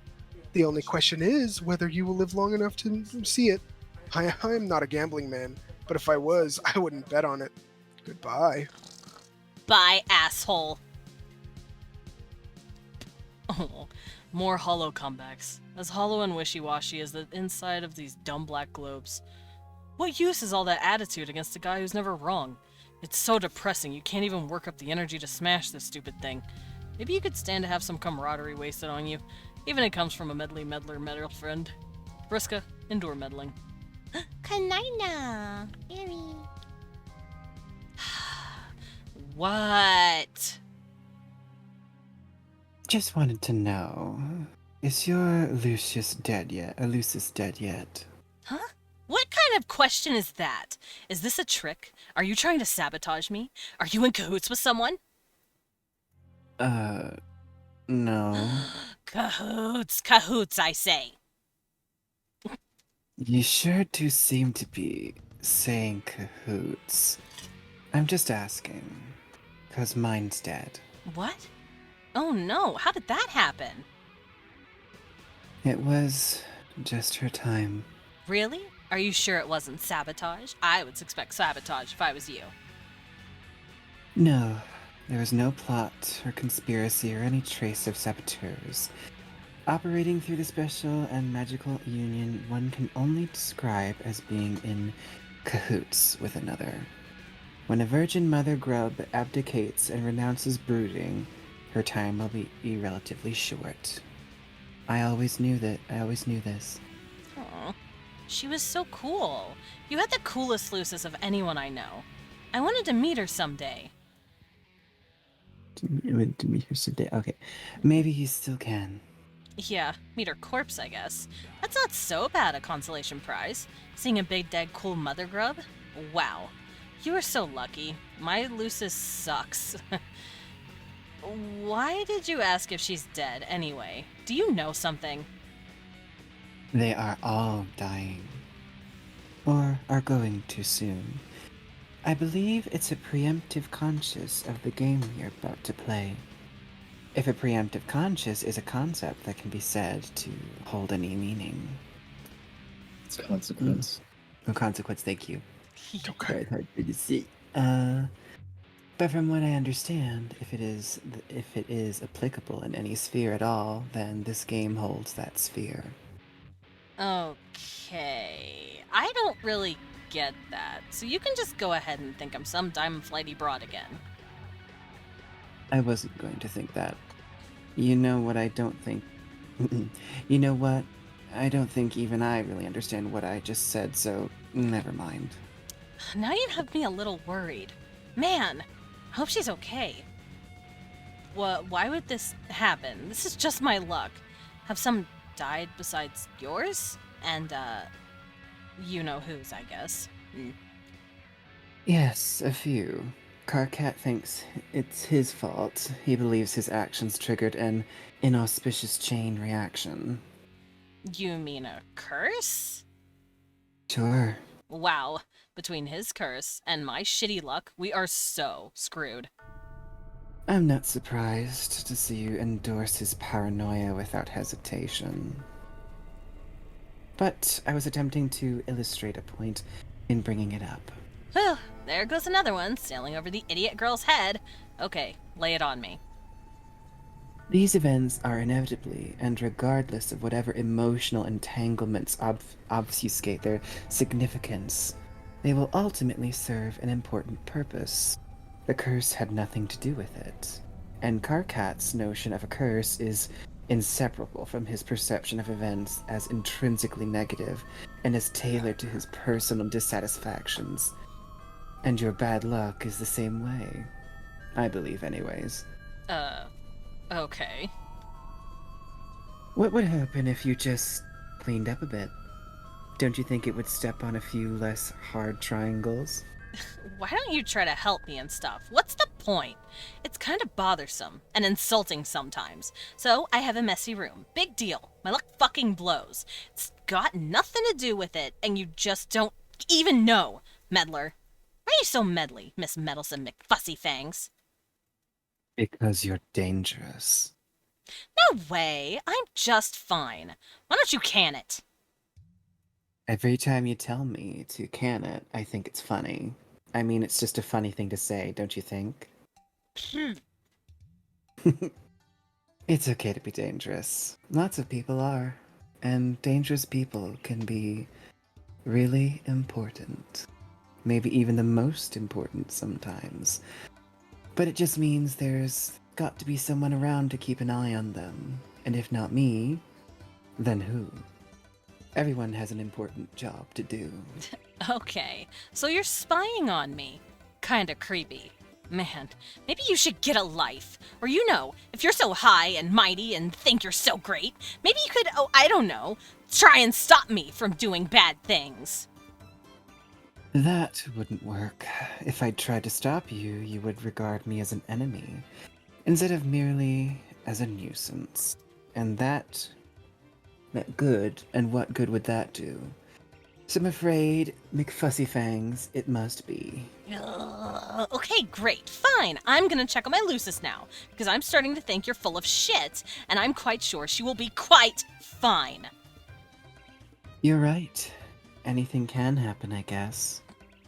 But just so you know, I'm sorry for your loss in advance. Ah! Why didn't I just get the last word and sign off quick like I usually do? Let you sneak that stinking little ninja quip in there. Ah, so mad! Lousy, stupid, goddamn supportive friend! Vriska, check on your Lucis. Cahoots! Yeah, well, in cahoots, I say. You go down like 50 million stairs to get to her nest below. You wonder if any other kid on the planet has such a high-maintenance Lucis. You doubt it. You pass by one of your completed doomsday devices. You promised you'd build it for an especially powerful and influential member of the nautical aristocracy in return for his collusion during your campaigns. Some guy you were in cahoots with. You guess none of it matters now, though. It was tough to build, and it isn't perfect yet. Luckily, one of your pals nearby is pretty handy with technology. He can be tapped for parts and favors frequently. You wonder if any other kid on the planet has many irons in the fire as you. You doubt it. Oh man, that's a big ass Lucis. See, look at this. She's fine. Fine and huge and hungry as ever. You guess you're relieved? Yes, of course. Woo! Why wouldn't you be? It would be devastating if anything happened to your dear, sweet custodian. There she is. Big ol' spooter. You guess there's no delaying this guy's introduction anymore. As long as we're in the neighborhood. But yes, those are horses. Horse! Yes, he is a horse. Leon!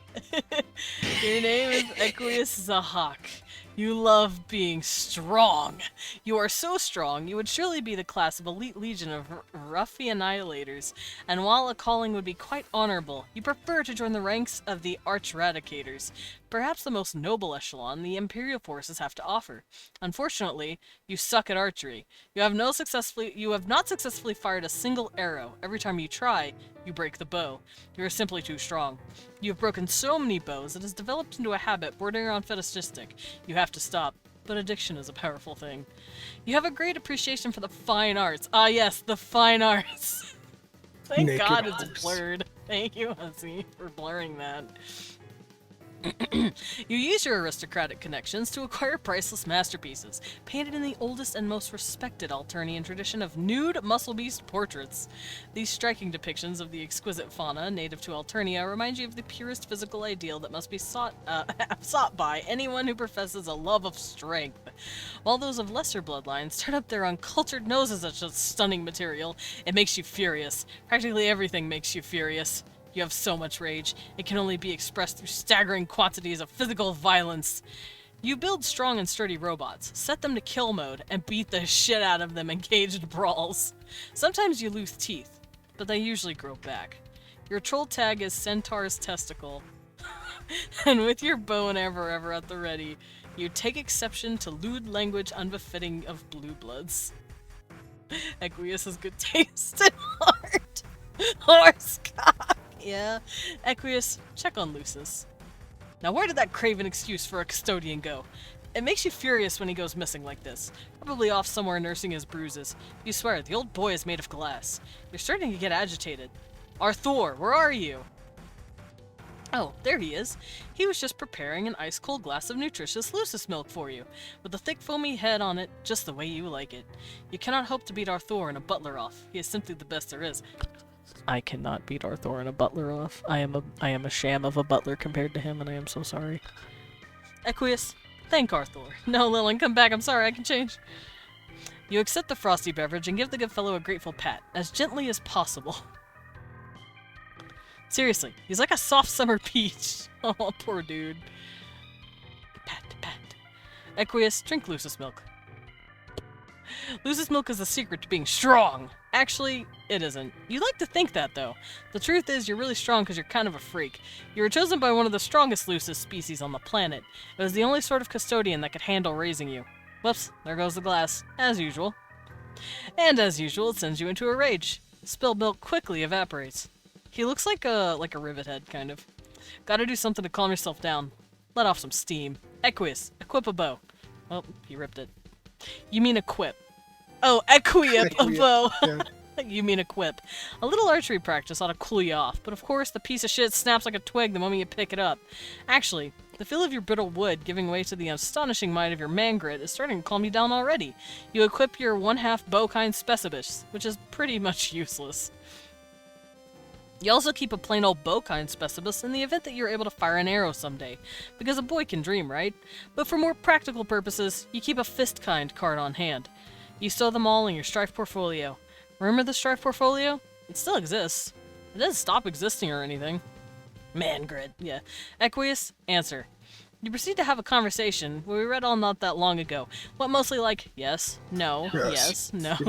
Oh, do you want to do it? Yeah, sure. Go. Yes. No. Yes. No. Yes. No. Yes. No. Yes. No. Yes. No. Yes. But when all was said and done, you are quite sure you convinced your good friend to stay on the right team. Not the team full of degenerates with swill coursing through their veins. You're starting to get worked up again. Routine helps calm you down. Maybe you will talk to another friend. You talk to him every day for some reason. Oh no. Although it's not exactly right to call him a friend since you despise him. Your relationship with the fellow is difficult to describe. It should be noted that in troll language, the word for friend is actually exactly the same word for enemy. Equius, talk to friend enemy. Talk to your frenemy. Oh, period! Hang on. Have I ever told you what a reprehensible disgrace you are? Fuck yeah. Only every motherfucking day, bro. I am not in a very good mood. There's a few things I'd like to get off my chest. Motherfucking spill it. Don't be all keeping that shit bottled up. Like a fucking all shaked up bottle of Fago. Fuck, dog, I'm thirsty. I'm down to my last bottle, and I don't fucking know I can get any more in this motherfucking magic land. So I don't know. What you do appear to know is exactly how to maximize my livid contempt for you, with your revolting language and your sense of decorum. at such breathtaking odds with the richness and perfection of your blood. I just hate you so much. That's cool. I can't all be making not everybody happy all the time.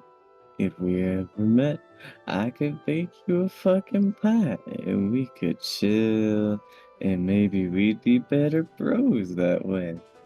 And the degrees which you pollute your precious blood with your bottled fizzy sugar and soporific toxins. Maddening. You will stop. Whoa. I will? How'd you know that? No, you don't understand. It's not a prediction, it's an order. I command you to stop. Oh. Alright, brother. You motherfucking got it. What? Are you serious? Yeah. I mean, you got to show some faith in your friends, 'cause they're all the ones who are being to look out for you. So fuck if you say I'm not doing this shit right, then what the motherfuck do I know? No, this is unacceptable. Okay, let's start over. I apologize. I was completely out of line, and I'm sorry. I have no right to talk to you like that or tell you what to do. Oh, no worries. It's not my place. Your habits notwithstanding, I am lesser than you, an inferior. Okay. Don't you understand that you are better than me? Can you please act like it? That's not a command, it's just a polite request, I guess. Okay. I can try, but man, I don't know if I can. Know if I know how to be like a better motherfucker than any other motherfucker. Look, it isn't that difficult. Try to be cognizant of your desires and needs, and attempt to regard those around you as simple vehicles meant to bring out your gratification. Wow. What? What are you doing? Um, um, Right now, it sounds as if you've begun playing with the red team. Is this true? yeah. Fuck yeah. I'm all up in the fucking shit of this wicked mystical motherfucker. I bonked an imp on the head with a club. And then a little later, I scared one with a horn. Good. This is very good. It really pleases me to hear tales of physical subjugation. I presume these were lesser beings toiling in the lower ranks of some hierarchy. Well, yeah, they're underlings. And there's some subjugation involved for fucking sure. But now we kind of settled down, and me and the imps are sharing some pie. These motherfuckers are pretty dope, actually. I like them. Okay, it pleases me considerably less to hear things like that, but I've already stated I have no right to be disappointed by your conduct, so I will try to control myself. Oh, shit, bro. I don't want to be like to disappoint you. What can I do to make a brother fucking shape his shit up? If I could make you smile, it'd be the best fucking miracle I ever did, part of. Honk, honk, honk. Would it be too much to ask for you to maybe, boss me around a little? You okay, Three? Wait a second.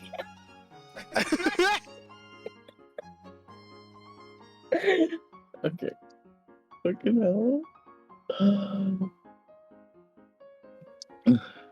Okay. Uh-huh.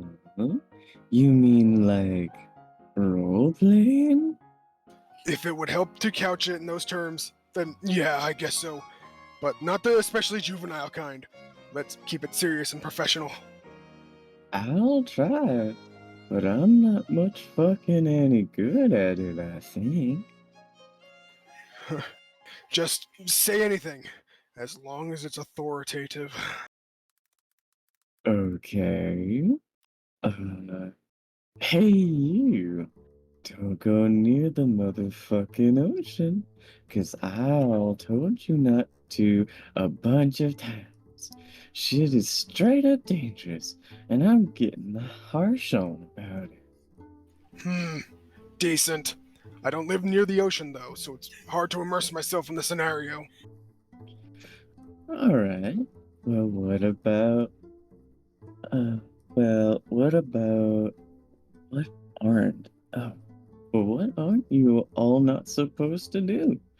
What kind of mischief do you get your bad fucking self up to? I do so many bad things. Just awful things. I am incredibly impudent, and a superior needs to put me in my place. Okay. Well, don't be doing all those bad fucking things, bro. Yes, that's good. Like that.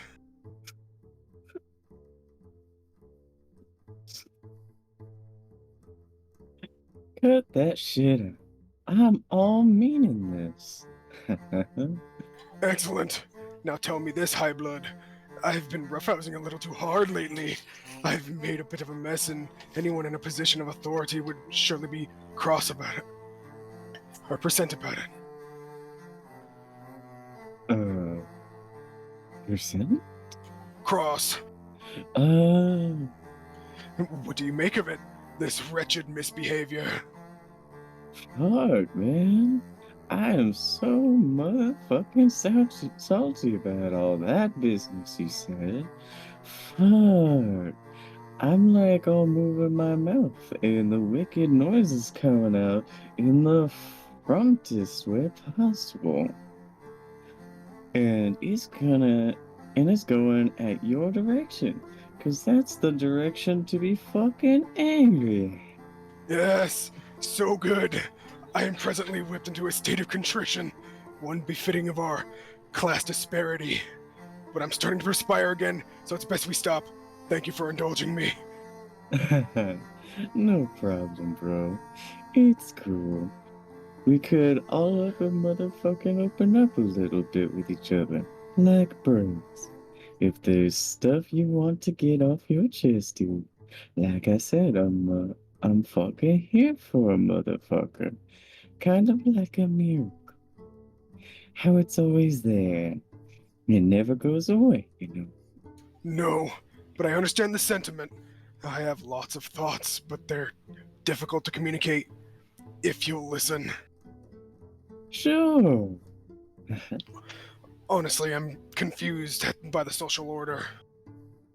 Man, me too. I don't know what a fucking color is what. So I don't bother with thinking on that motherfucker. See? That is what I mean. How is it possible for one of your distinction to be so ignorant and loathsome, whereas a member of the most abject, verminous bloodline of all can conduct herself with such grace and possess nothing but admirable mannerisms? I find these striking juxtapositions perplexing, and I confess strangely intoxicating. Wonder if I've gone mad to form such a pact with her. Wow. I got no fucking clue what you're talking about. Who is she? I shouldn't be talking about this. You're the enemy. I love Equius so fucking much. She's such a freak. Oh, Vriska, Oh be in my cahoots with God. Equius. Cahoots. Equius. What? Hey, I'm about to meddle with so many losers right now. How many? So many. All the losers. All of them. Good. Use your Discord kitten. Use your cunning and venom to make them envy our nobility. Oh man, was that sarcasm? That sounded like sarcasm. No. Humorous insincerities for pedantic wigglers. I know. I know you never make jokes. I was the one being sarcastic, you stooge. I was being sarcastic about you being sarcastic. Duh. That's because you're a little worse than me. The fuck I am. Anyway, hey, did you finish Aradia's present yet? I'm about to fuss with her, and I want to know if I can keep my promise, or if you're gonna make a liar out of me. It's finished. I'll deliver it shortly. Great. Thanks, buddy. I'll be waiting here for you. I'm happy to help, but I don't understand what your intent on gratifying that worthless peasant. Because I promised I would, and it's none of your damn business. Man, quit your prying. Always fidgeting and poking and prying. Fine. Then let's proceed with the plan in a curt and professional manner. Agreed. So, just to review, we will let Aradia perpetrate her cute little ploy on Solix and usurp his power. Yes. Isn't it funny when these chumps try to get all tactical and underhanded? It's really adorable. I guess it is pretty quaint. Anyway, she makes a little power grab, and that's when we both step in and usurp her as go-leaders. Right? That's the plan. Okay, good. Then the best team will be led by the two highest bloods, the way it should be. Or at least the highest bloods who aren't shitty clown worshippers or underwater freaks. Sound good? Yes, we are in absolute agreement. Yes. Yes. Yes. Yes. Yes. Stop. Great. What a great team we are. Hey. You wouldn't be planning anything sneaky, would you? No, don't be absurd. Are you? What? How could you suggest such a thing? Man, so insulting. Okay. Perfect. We have the perfect plan, and no one's plotting any sort of double crossings or backstabbery or anything like that. There are no double crossings up my sleeve. Also, I don't have sleeves. I am as transparent as can be, and my word is my bond. I know. Don't worry, dude. I trust you completely. You know, I can feel you trying to read my mind. Bullshit. You're probably just another one of your daily rage aneurysms. Why don't you cool your jets and have a glass of gross muscle beast milk? Get out of my head. It's making me angry. Try to remember who built your arm for you. Oh god, don't you dare! Slap! Robo slap. Robo slap. Equius, go check on Aradia's present. Oh yeah, that's his caged brawling area. You delve deeper into your hive, where you store many of your robotic projects. The layer doubles as the caged arena where you battle them. Under the tarp is the completed gift. You of course have no intention of delivering this to your neighbor as promised. You naturally will double-cross your accomplice, just as you assume she has plans to double-cross you. You assume she is assuming the same of you. Business as usual for Blue Bloods. You will deliver it to Aradia yourself to gain her favor, and then double-cross her and take your rightful position as team leader. How ironic that someone of your blood purity must work to win the favor of the lowest sort of peasant. Humiliating. Strangely titillating, even. But in the end, class order will be restored. Equius, remove tarp. You revere her sparkling new chassis. You have paid a great deal of attention to the quality and detail in this model. She is perfect. You don't know what to make of the feeling she stirs. For one likes of you, to entertain thoughts of attraction for such genetic filth would be utter depravity.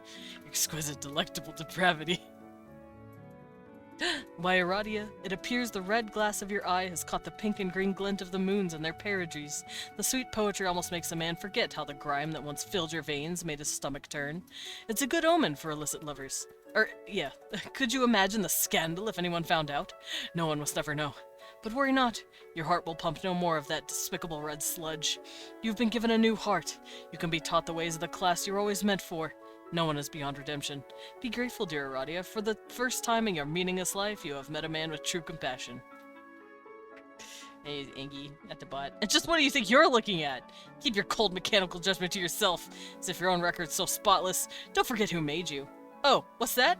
My, is that smart mouth you have.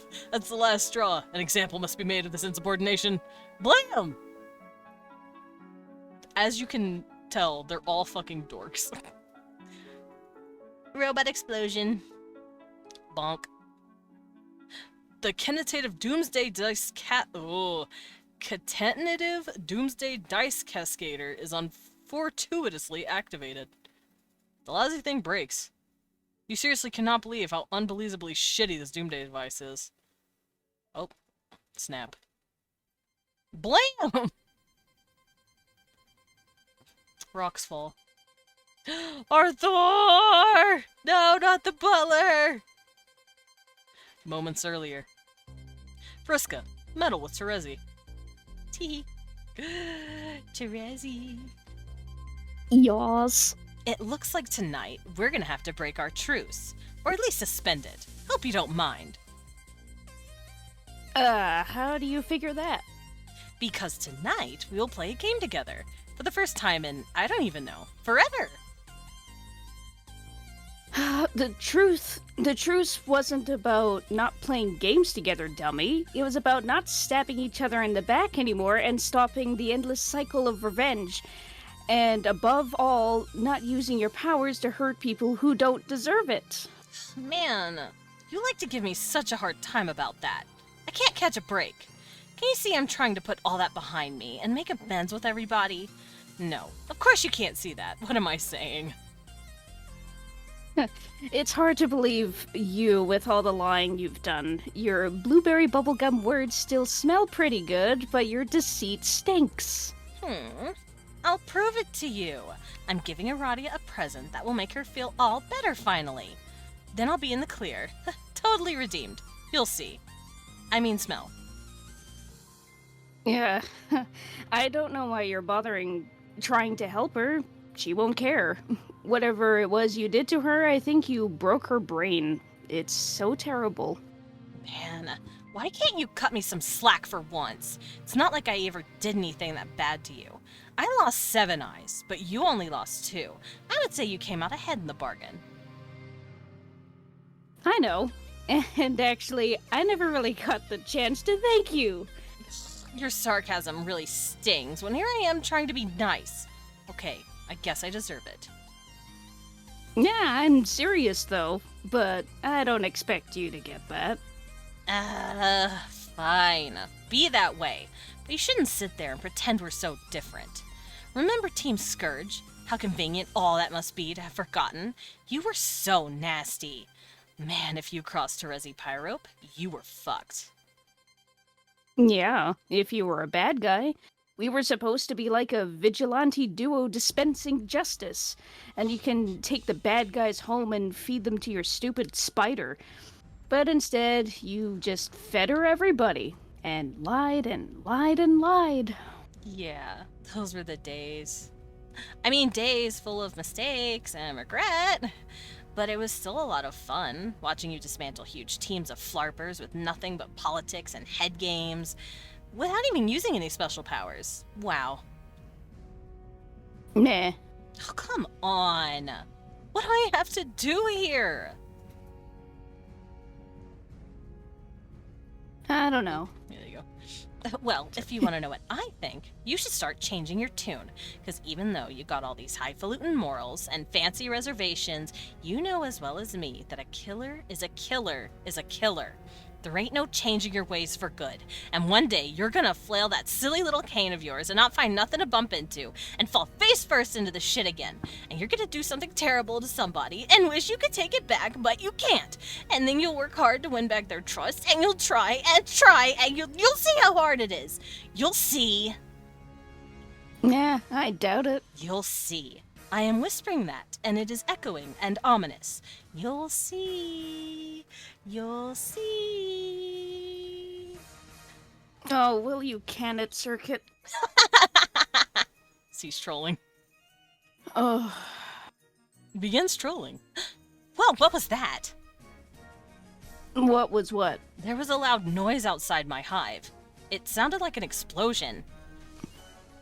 Wow, really? And then another one. Now something that sounds like an avalanche.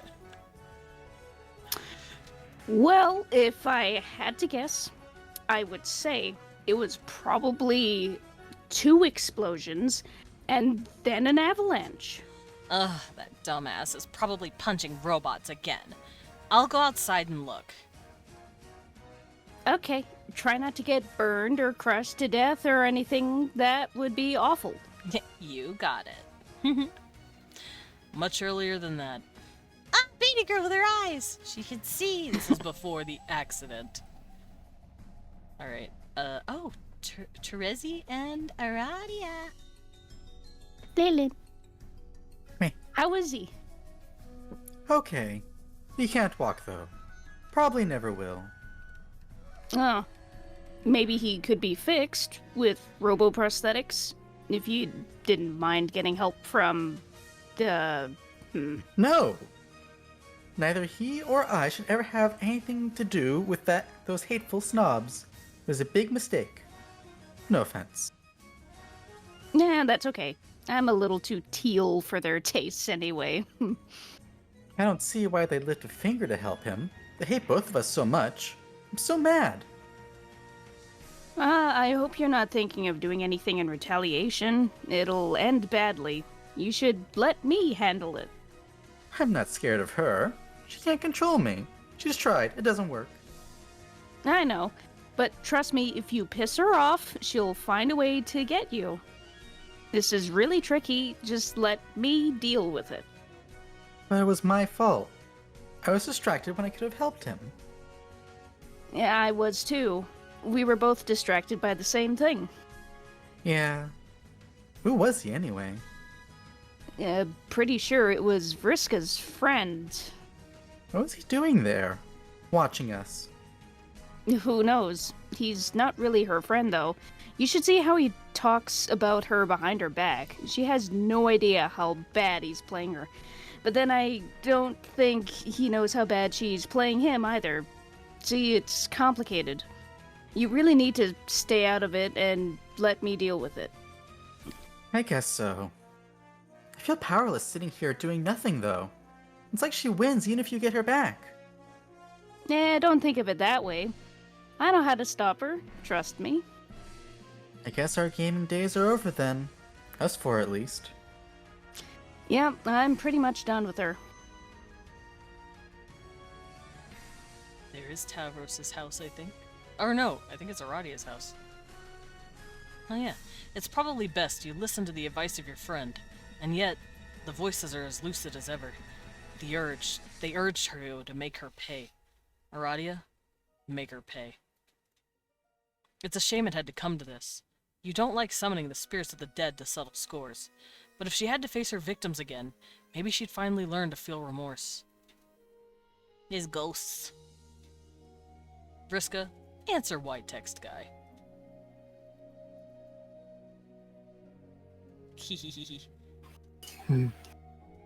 Well, Well, what? I'm surrounded by ghosts and kind of freaking out about it. I know. I'm asking what you intend to do about it. I don't know. I guess I'll just curl up into a little ball and cry and hope they go away. Is that what you want to hear, you sick fuck? Well, aren't you going to kill her? Who? Your friend, the one who summoned the spirits. Will that make them go away? Does it matter? She's the one who brought them here to torment you. This obviously warrants revenge.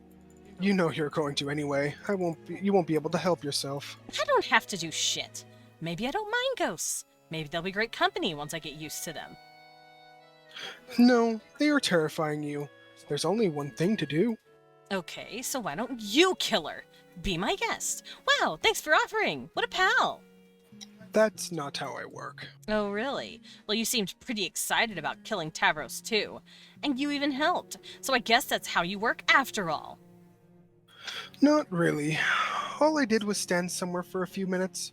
I just gave you an opportunity to do something you wanted to do anyway. You hated him, remember? I know I did. I still do, I guess. I don't know.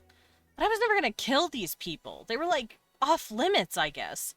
These games were just supposed to be fun and serve no other purpose. They were serving a very important purpose. Yeah, okay, you getting off on talking a girl into killing her buddies sure is important. Loser. Again, I didn't talk you into anything, nor am I doing so now. You were, and are, going to do this regardless. I only ever place myself into positions of tangential involvement with events that will bring about my employer's entry into the universe. I oversee the events as they take place, and ever so slightly nudge them into the motion when necessary. I'm beginning to think you really believe that. So delusional. You're just a pathetic, lonely gamer who buys into his own character profile BS. The omniscient have no need for beliefs and no room for delusion. You're the dumbest omniscient person I've ever met. Sure, you know a lot, but I know for a fact there's stuff you don't know. That is true, but the gaps in my knowledge exist by design. They are pillars of shadow which my comprehensive vision is built. Necessary pockets of void meant to effectuate outcomes I've foreseen and which will require my influence. Each dark pocket, in time, will be filled. But I wonder why I waste this nuance on you. Because you need to add more blatant lies to patch up the holes in your sad cover story. I don't lie. Deception is only necessary for those like you to achieve their objectives. I play with my cards face up. Isn't it funny how, during our various matches, I can tell you what my moves will be in advance and still win? Yeah, but I'm getting closer to beating you. You'll see. Well, look at that. The short amount of time I have reserved for arguing with a child has expired. I will go. But maybe you're right. Maybe you are a person with free will and you won't kill your friend. What do I know? Enjoy your haunting. Vriska, make her pay. Thank you for the sip. Everyone here who has been talking, please get sippy sippy.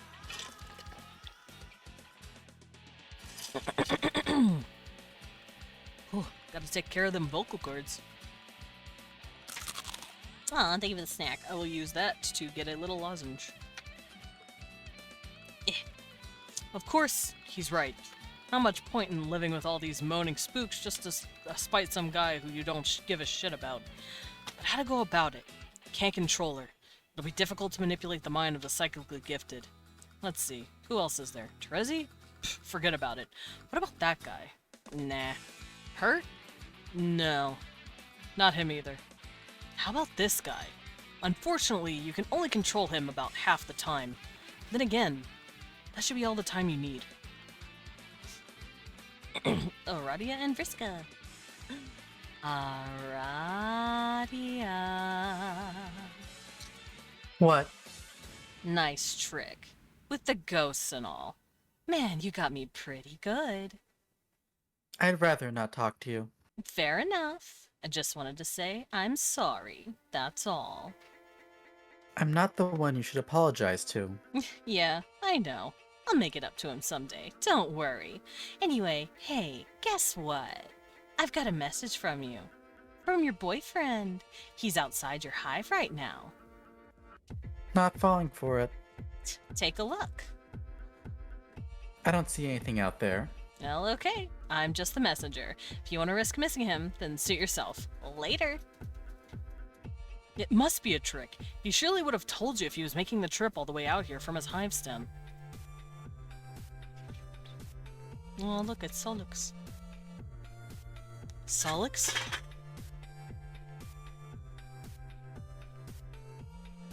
Arrivederci, Megiddo. Well, now I know why she died. Like I said, Vriska's kind of a bitch. Be the white text guy. You try to be the white text guy, but fail to be the white text guy. No one could be the white text guy except for the white text guy. The white text guy is known as Doc Scratch. He's an officer of an indestructible demon known as Lord English. His job is to pave the way. I can't believe I'm fucking dead. His job is to pave the way for the arrival of his master, who will be summoned upon the termination of the universe. He has worked at this task for many centuries, and will continue to do so until the Great Undoing. Scratch is Alternia's first guardian. Every planet destined for intelligent life has such an entity meant to protect it, and facilitate the planet's ultimate purpose. A first guardian is typically almost as old as the planet itself, and each has a unique, circuitous origin through the knots of paradox space. They can be born into a great diversity of forms, though they all share a common, especially potent, genetic sequence. The code grants them near omnipotence, and when merged with a host of great intelligence, near omniscience as well. What will he do? It's up to him. All we can do is stand here and watch. Jade's dog, Beck, is also a first guardian from what we've heard in the comics. And also from the cool green powers that we've seen. What is he up to now? Hard to say since we're not telling him what to do. Guardians can never be told what to do. The power of green, yeah. Neither the omnipotent kind nor the ordinary kind raise kids in houses. It's a universal law of reality. Look like he's pondering over his next move in a game he's playing with some wicked troll girl down on the planet. Usually these matches are no contest, but she's been getting closer to beating him lately. And he has no idea how this is possible. Uncertainty, though rare, is quite a troubling sensation for the omniscient.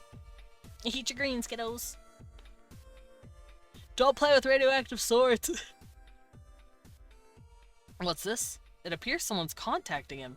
More bothersome uncertainty. How is this youngster able to relay an unsolicited message? He doesn't even have an account name. Terezi. Yeah. Hey, white text guy. I have a tip for you. How were you able to contact me? Never mind, I figured it out instantly. Really? Yes, through my limitless intellect, occasionally I discover there are things I have not always known. It gives me opportunity to make deductions, which are practically always flawless. It's gratifying. Okay. That's neat, I guess. You asked your clever friend with the colorful spectacles to trace the source of my message. He then established a relay to your messages to reach this source through some sort of computational proxy. I gathered he has recovered from his implementation as a weapon in the sabotage of your mutual friend, whom you both believed to be dead. Oh my god, white text guy, shut up. I'm trying to give you a message here.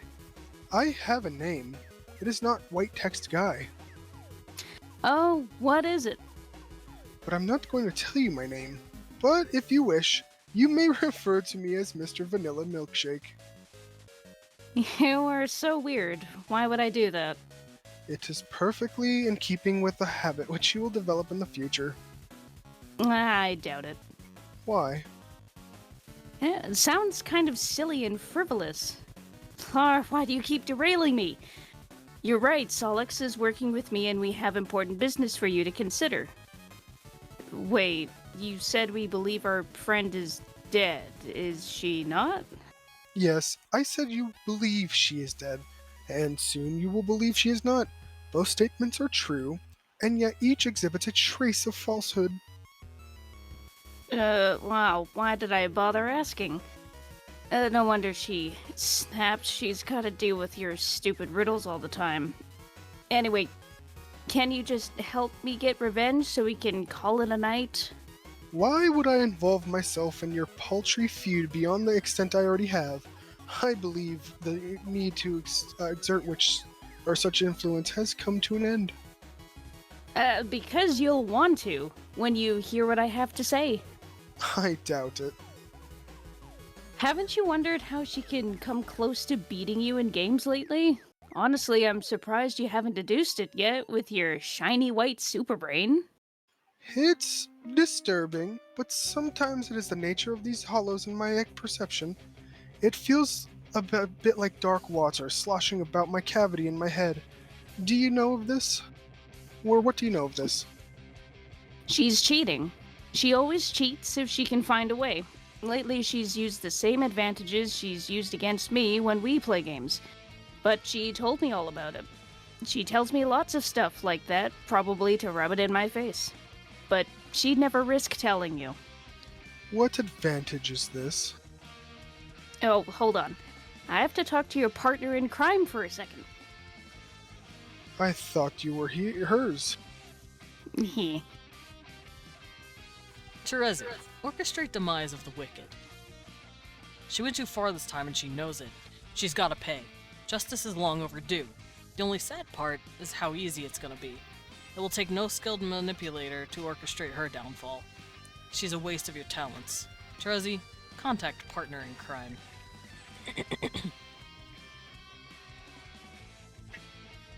Hey, Vriska, anything to say? No. About what? About killing her, after you said you wouldn't. Oh, that? I thought we were done talking about it. We concluded I messed up, I'm completely horrible in every way. I can only feel so awful, you know. Here, I'm banging my head against the desk right now. Bang, bang, bang! Are you happy? Not really. Ugh. What do you want from me? I'm not sure. I guess I'm looking for some reason to change my mind. I don't know what you can say that'll do it. I sorta hope there's something, though. You should lighten up a bit. Maybe even congratulate me. Wow, great job, Vriska. Single-handedly taking out Team Charge like that. No more competition from those low-class clowns. Nah, that wasn't it. Okay, well, change your mind about that. What are you gonna do, Pyro? Oh, change your mind about what? What are you gonna do, Pyro? I was probably just going to kill you. You mean from your tree with all your amazing powers? Tell me, what sort of powers do tree girls have? Swinging from vines and stuff? My tree doesn't have vines. Sometimes I let other people swing from ropes, though. Yeah, anyway, you'll be dead in a couple minutes. Yeah, right. Complete and total muscle beast shit. Well, if you don't believe me, why don't you consult with your little advantage?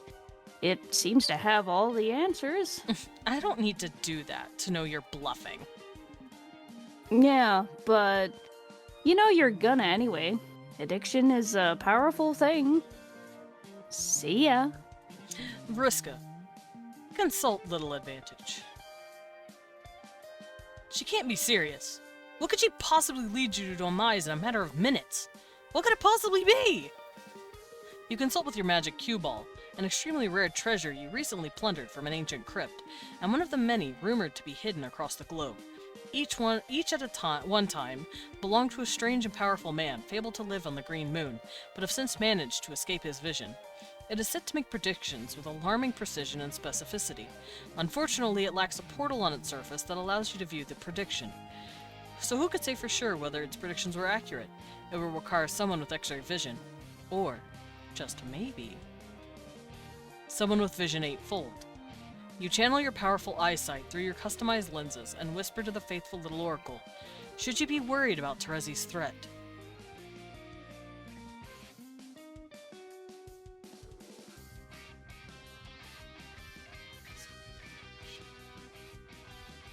Terezi, inform Mr. Vanilla Milkshake about his missing orb. She has what? Oh, Okay, little ball, fine. If you're so smart, then answer this. How is it gonna happen? How? I will explode in your face. Blam! In the aftermath of more recent misfortune. Oh. One retrieves his dead custodian from the rubble below. Let me turn on the music just a bit, it's a little loud. Another finds hers struggling to survive. Me when I explode. You guess you've got to put her down. The question is, do you have the luck to get it done? Would a sufficient roll even qualify as good luck in this case? You don't know. Vriska, roll. Maybe the dead girl is onto something. Maybe the only way to beat your bad luck is not caring about the outcome. 7 of the fluoride octet narrowly field down from the full 8 over 8. One tumbles through the air. It will decide among the 8 remaining techniques. Guillotine de la Marquise. Au revoir, Spider-Mom. That's a lot of blood. Your mercy killing triggers another avalanche. That's the whole house. More rotten luck. Boop. The house disappears. Vriska, what's her deal? No, Lilin. What's your deal? What do you mean? Did you just zap Equius into the game? His hive disappeared. Are you not happy about that? Hell no! I was supposed to get your surprise present from him. That he was keeping for me, but only temporarily. And then we were gonna jump in the game together, as co-leaders, remember? You were about to be killed by his hive. Proceeding with that plan would have made sense. We certainly don't need 2 dead players. But, you knew this was gonna happen. You were planning it all along. You were planning all of this. I know a schemer when I see one. Yes, it was the plan. It had to go this way. No! It had to go the way we said it would. I was going to give you the present I convinced him to make for you. Me! I wouldn't have made it if... Oh. It wouldn't have got made if not for me. And then you could have had a body again, and everything would be fine. Then we could go back to being friends again. Were we ever really friends? Yeah? I don't know. I feel like we were, even if you didn't think so. I guess I'm not very good at acting like a friend. Or saying stuff like, hey friend, you're my friend. It doesn't really occur to me. But we were. Why would you play with me if you didn't think I was your friend? I don't remember. It doesn't matter. Barf. More of this apathetic baloney. Why don't you cut the ghost girl act already? I get it. You're dead and spooky. Ribbit. Oh, okay. Pretty odd. Sorry. That's cool. You can ribbit if you want. It's a weird way. It almost makes you sound normal. So what now? I guess you and Equius co-lead since he managed to usurp me. Cunning bastard. I guess I follow you into the game instead? Fine by me. I follow you guys. Just give me my orders, boss. No. You're not on the blue team. Oh, what the fuck? You were never going to be. I get it. I finally see now. This is your revenge. You did it, Megiddo. You got me pretty good. Well played. It's not revenge. You were always supposed to be on the red team. You'll believe me later, when you wake up. What a load of shit. You've been plotting your revenge since day one, and I fell for it like a sucker. I can't say I blame you. I never thought about revenge at all. But why not? I killed you. I don't care. Ugh! You're so infuriating. Why can't you just hate me? It would be a lot easier that way. Or at least feel bothered or annoyed or something. God. Maybe I should just rip my heart out of my chest and pound it to a bloody pulp here on my desk with a super strong robot arm. Pound, pound, pound, pound, pound. Look at that. More nasty blue blood all over me. Why not? Might as well open the floodgates and paint my whole hive with this enviable cerulean swill. Because clearly, it's up to me to feel emotions for both of us, you miserable, soulless witch! I hate you! Hate! I only regret killing you because it made you so boring! Sorry. I don't want to be on the red team. It's full of jerks who just think I'm a big jerk. They need you, though. That's where you need to be. Carcat will be in touch with you soon. Oh, God. I can't wait for that conversation. Also, if it's any consolation, the teams are meaningless anyway. What? Why would that be a consolation? It's more vague, spooky nonsense. Fuck you for trying to help you. Fuck the blue team. Fuck your conniving. Fuck Equius's double dealing and the stupid muscle beast he rode in on. And fuck you for saving my life. Fuck you! Boop boop. I don't really mean anything I've said. It's the character. I'm sorry. And Wait. soon... Wait, I'm sorry, when I don't mean it. And soon, in a place known as the Land of Caves and Silence, Equius, let her know the deal.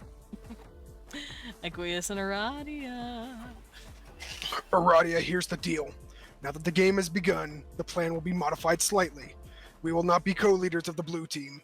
I alone will be the leader. Is that understood? That's fine. Good. Wait. You have no objection. Are you sure? No, I'm okay with it. Do you typically embrace such a passive attitude with your superiors give you orders?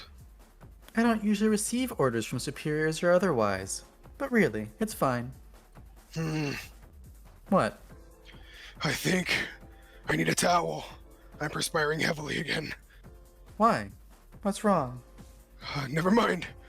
I'm trying to stay professional about this. About what? What are you talking about? Never mind.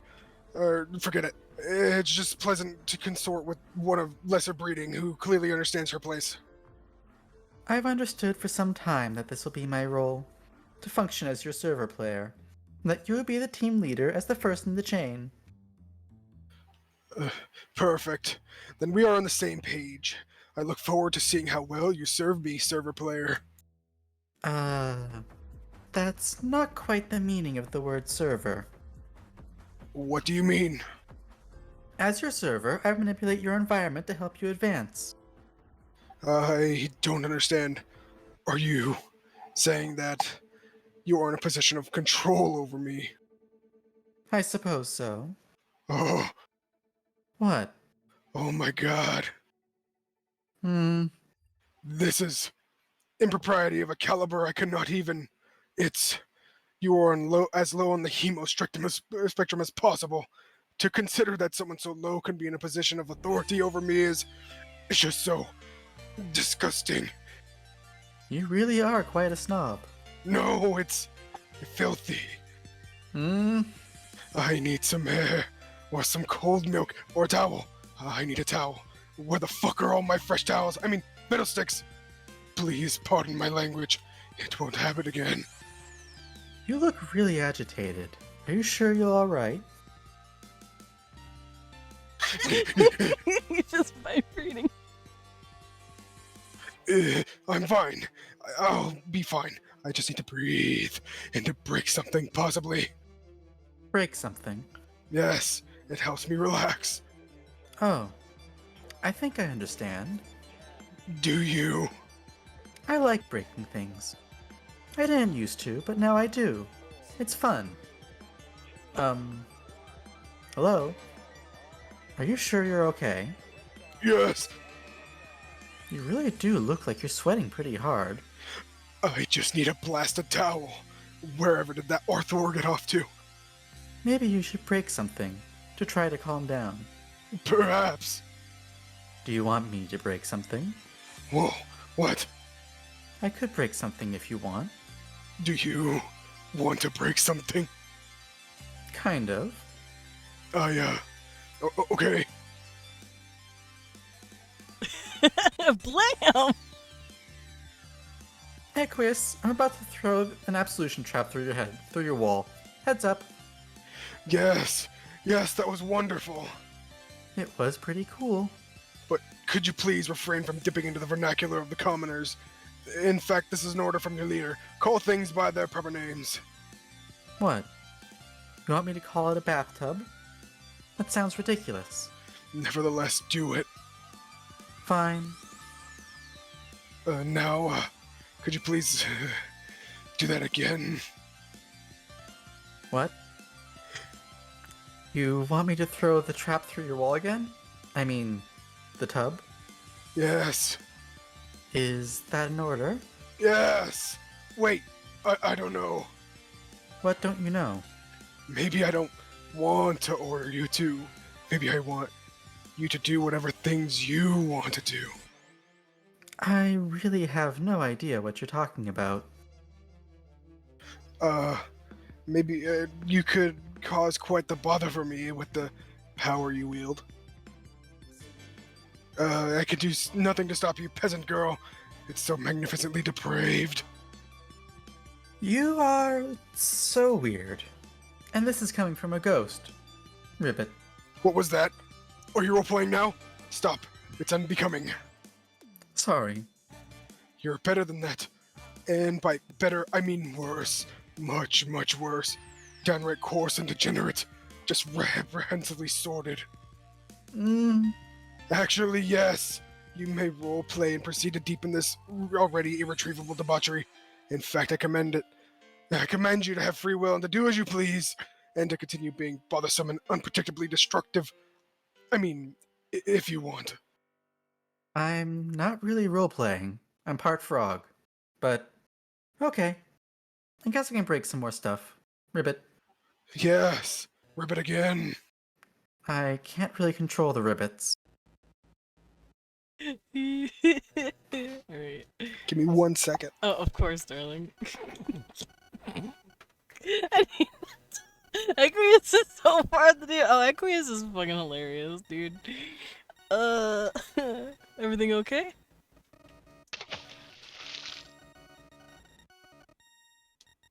Oh, did you tell you heard something or something? Oh, got it. Okay. Alright, we're back. Let me scroll it down. I will make haste through this mysterious realm and find your gate. It will pose no challenge for me at all. Yeah, I know. I will then give you your new body, and you may take your rightful place as my subordinate. Sure.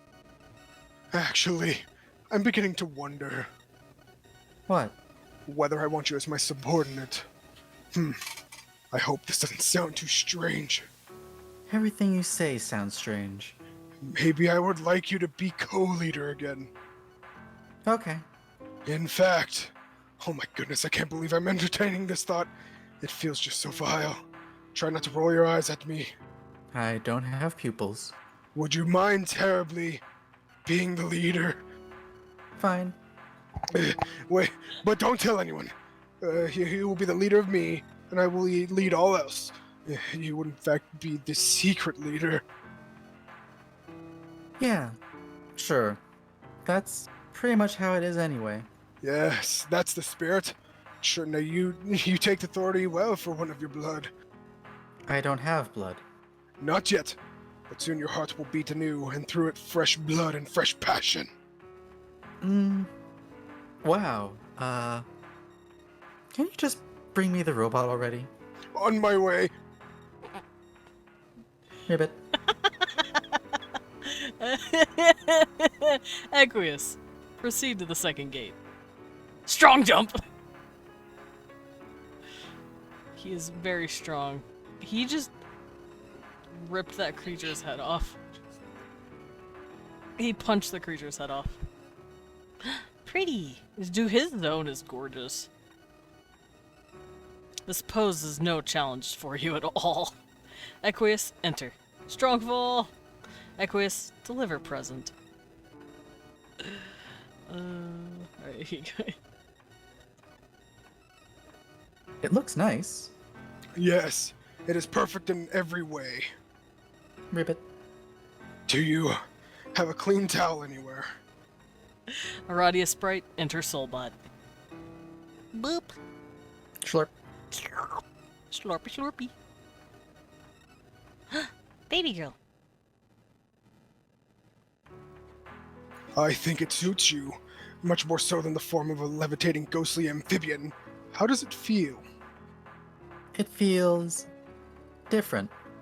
Okay, but I mean, do you feel anything else?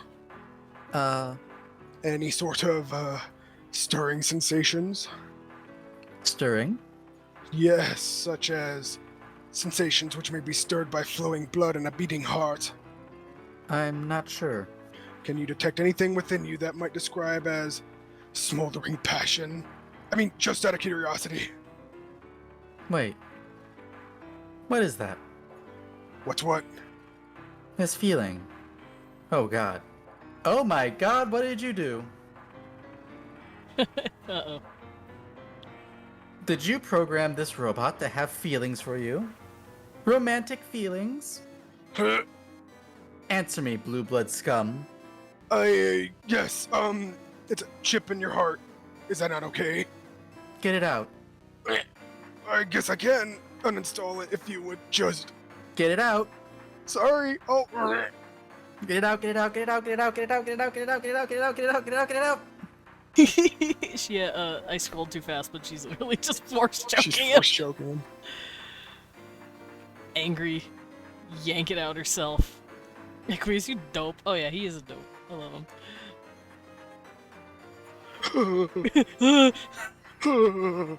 It just starts shaking the shit out of him and slapping the fuck out of him.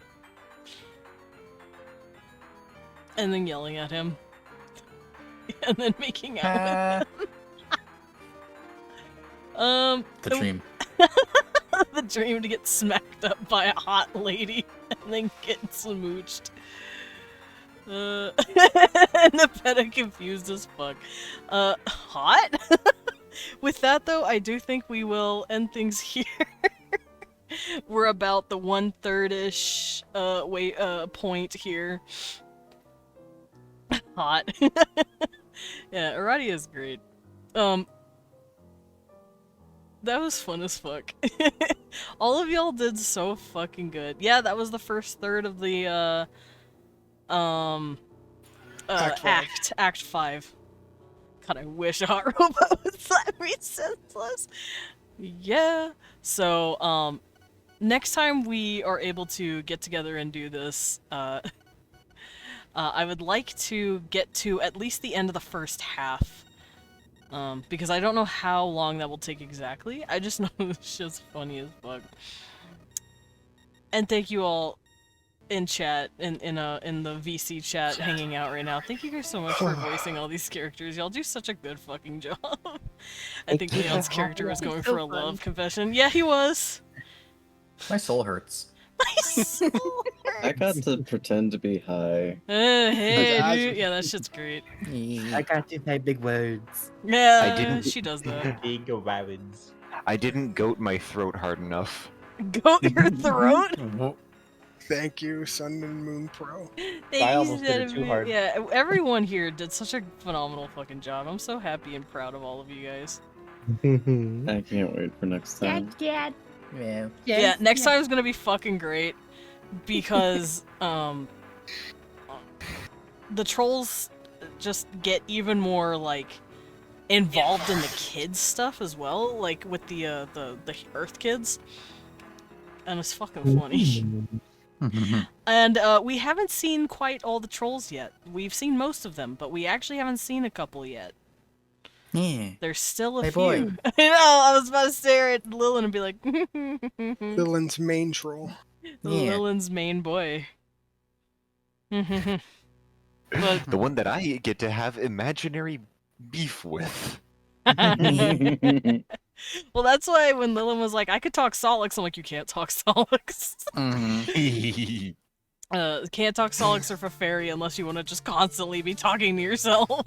Yeah, that'd be a nightmare, huh? Yeah. Thank God the trolls that I'm talking don't really interact too often, so it was just a couple of things here and there.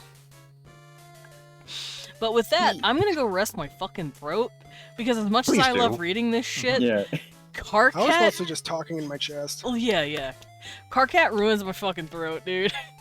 Except when I'm sweating, I use a little bit of throat, but it's fine. Yeah. Solix to me is almost as bad as Mr. Krabs.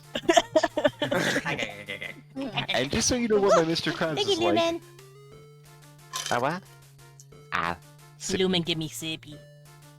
Is it bad that Gamgee isn't too different from how I was in high school? Hey, dude. Hey guys, how's it going? And just because I want y'all to suffer my horrible Mr. Krabs, hoy there, Sponge Boy me Bob.